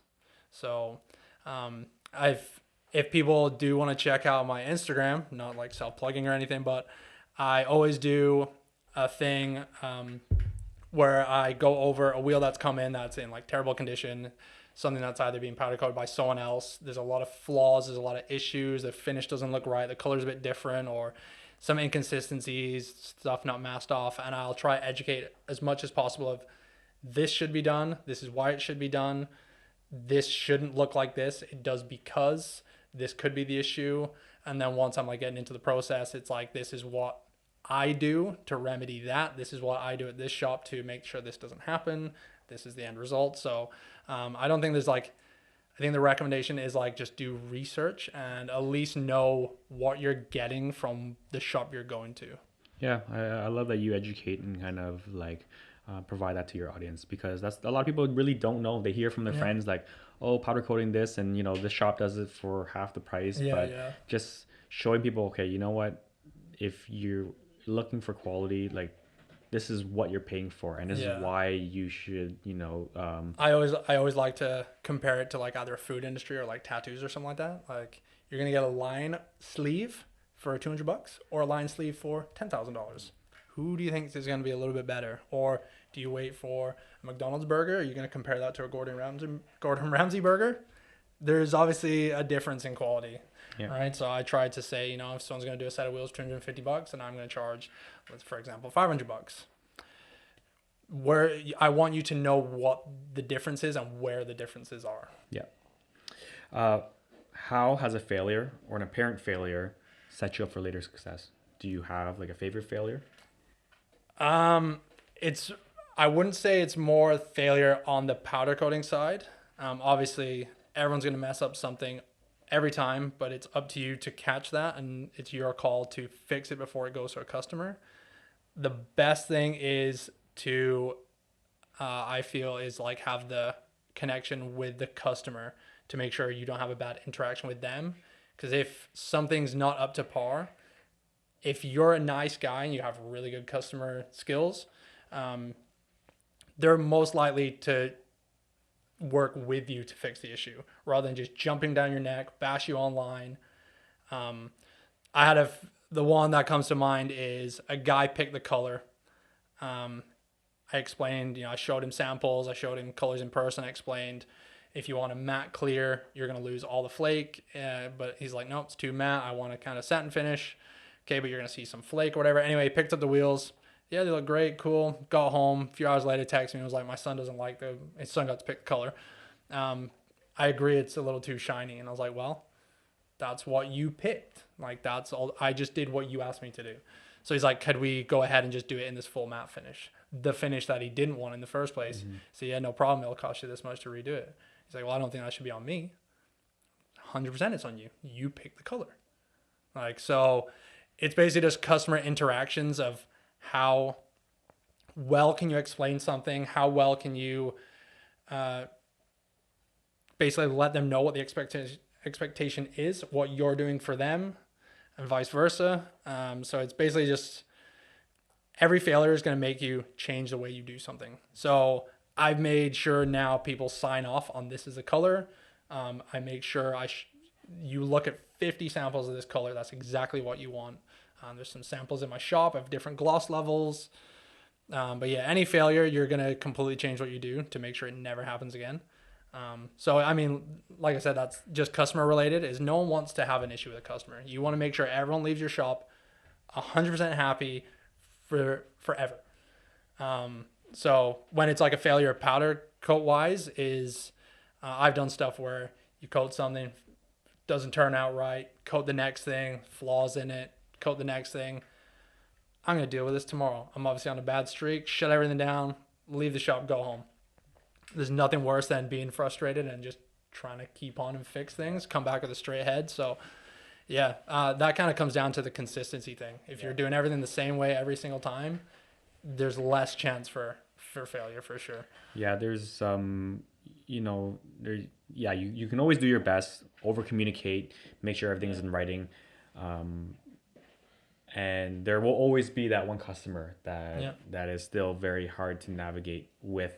So just like with everything, learning how to refuse certain customers and understanding like I'm not the business you're looking for. That's almost how I run the whole thing. It's like when someone just, hey man, I just want these steel wheels just black for my truck. I don't care. And I'm like, well, I care. So I'm not going to do like some people say, I just want the front doing, I'll bring it in sandblasted. I'm like, no, because I don't trust your prep.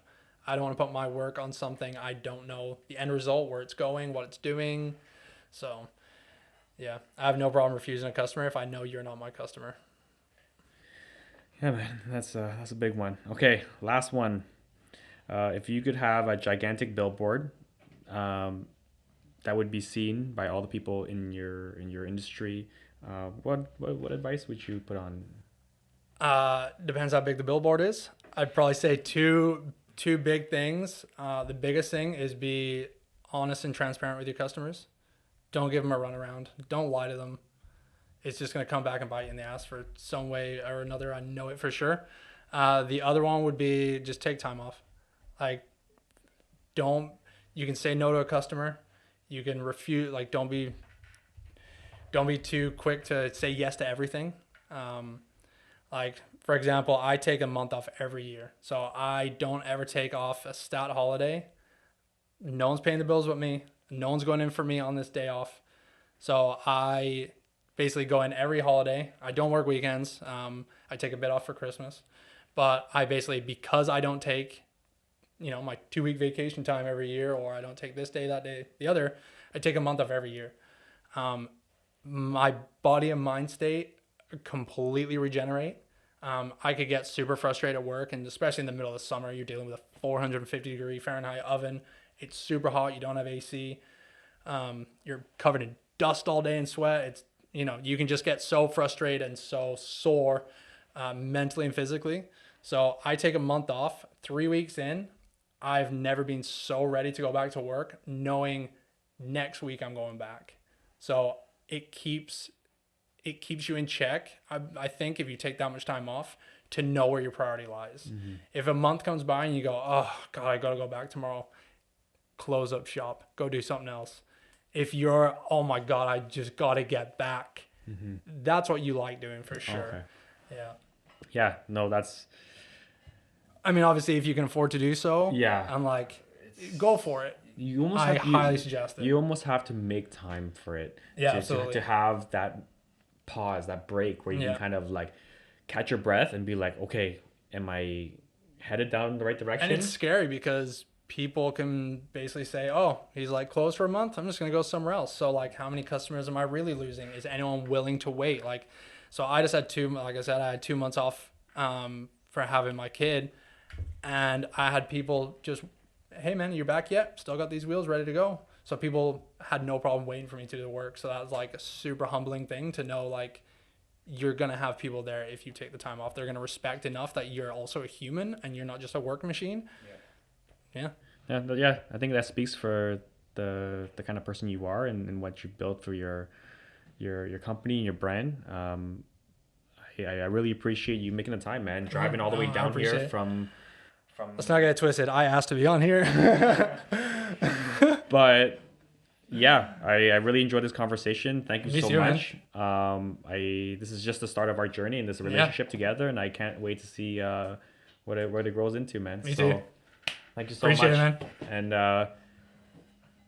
my Instagram. Oh yeah, we always forget your Instagram handle. Where can people contact, reach you, all that good stuff. Another thing to put on the billboard: take your number offline.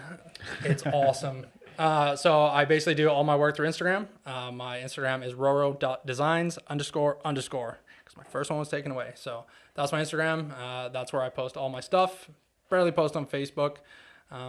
Check out all my content there. I'm always posting daily. I'm always doing a story, educating something, talking about something. So yeah, catch me there.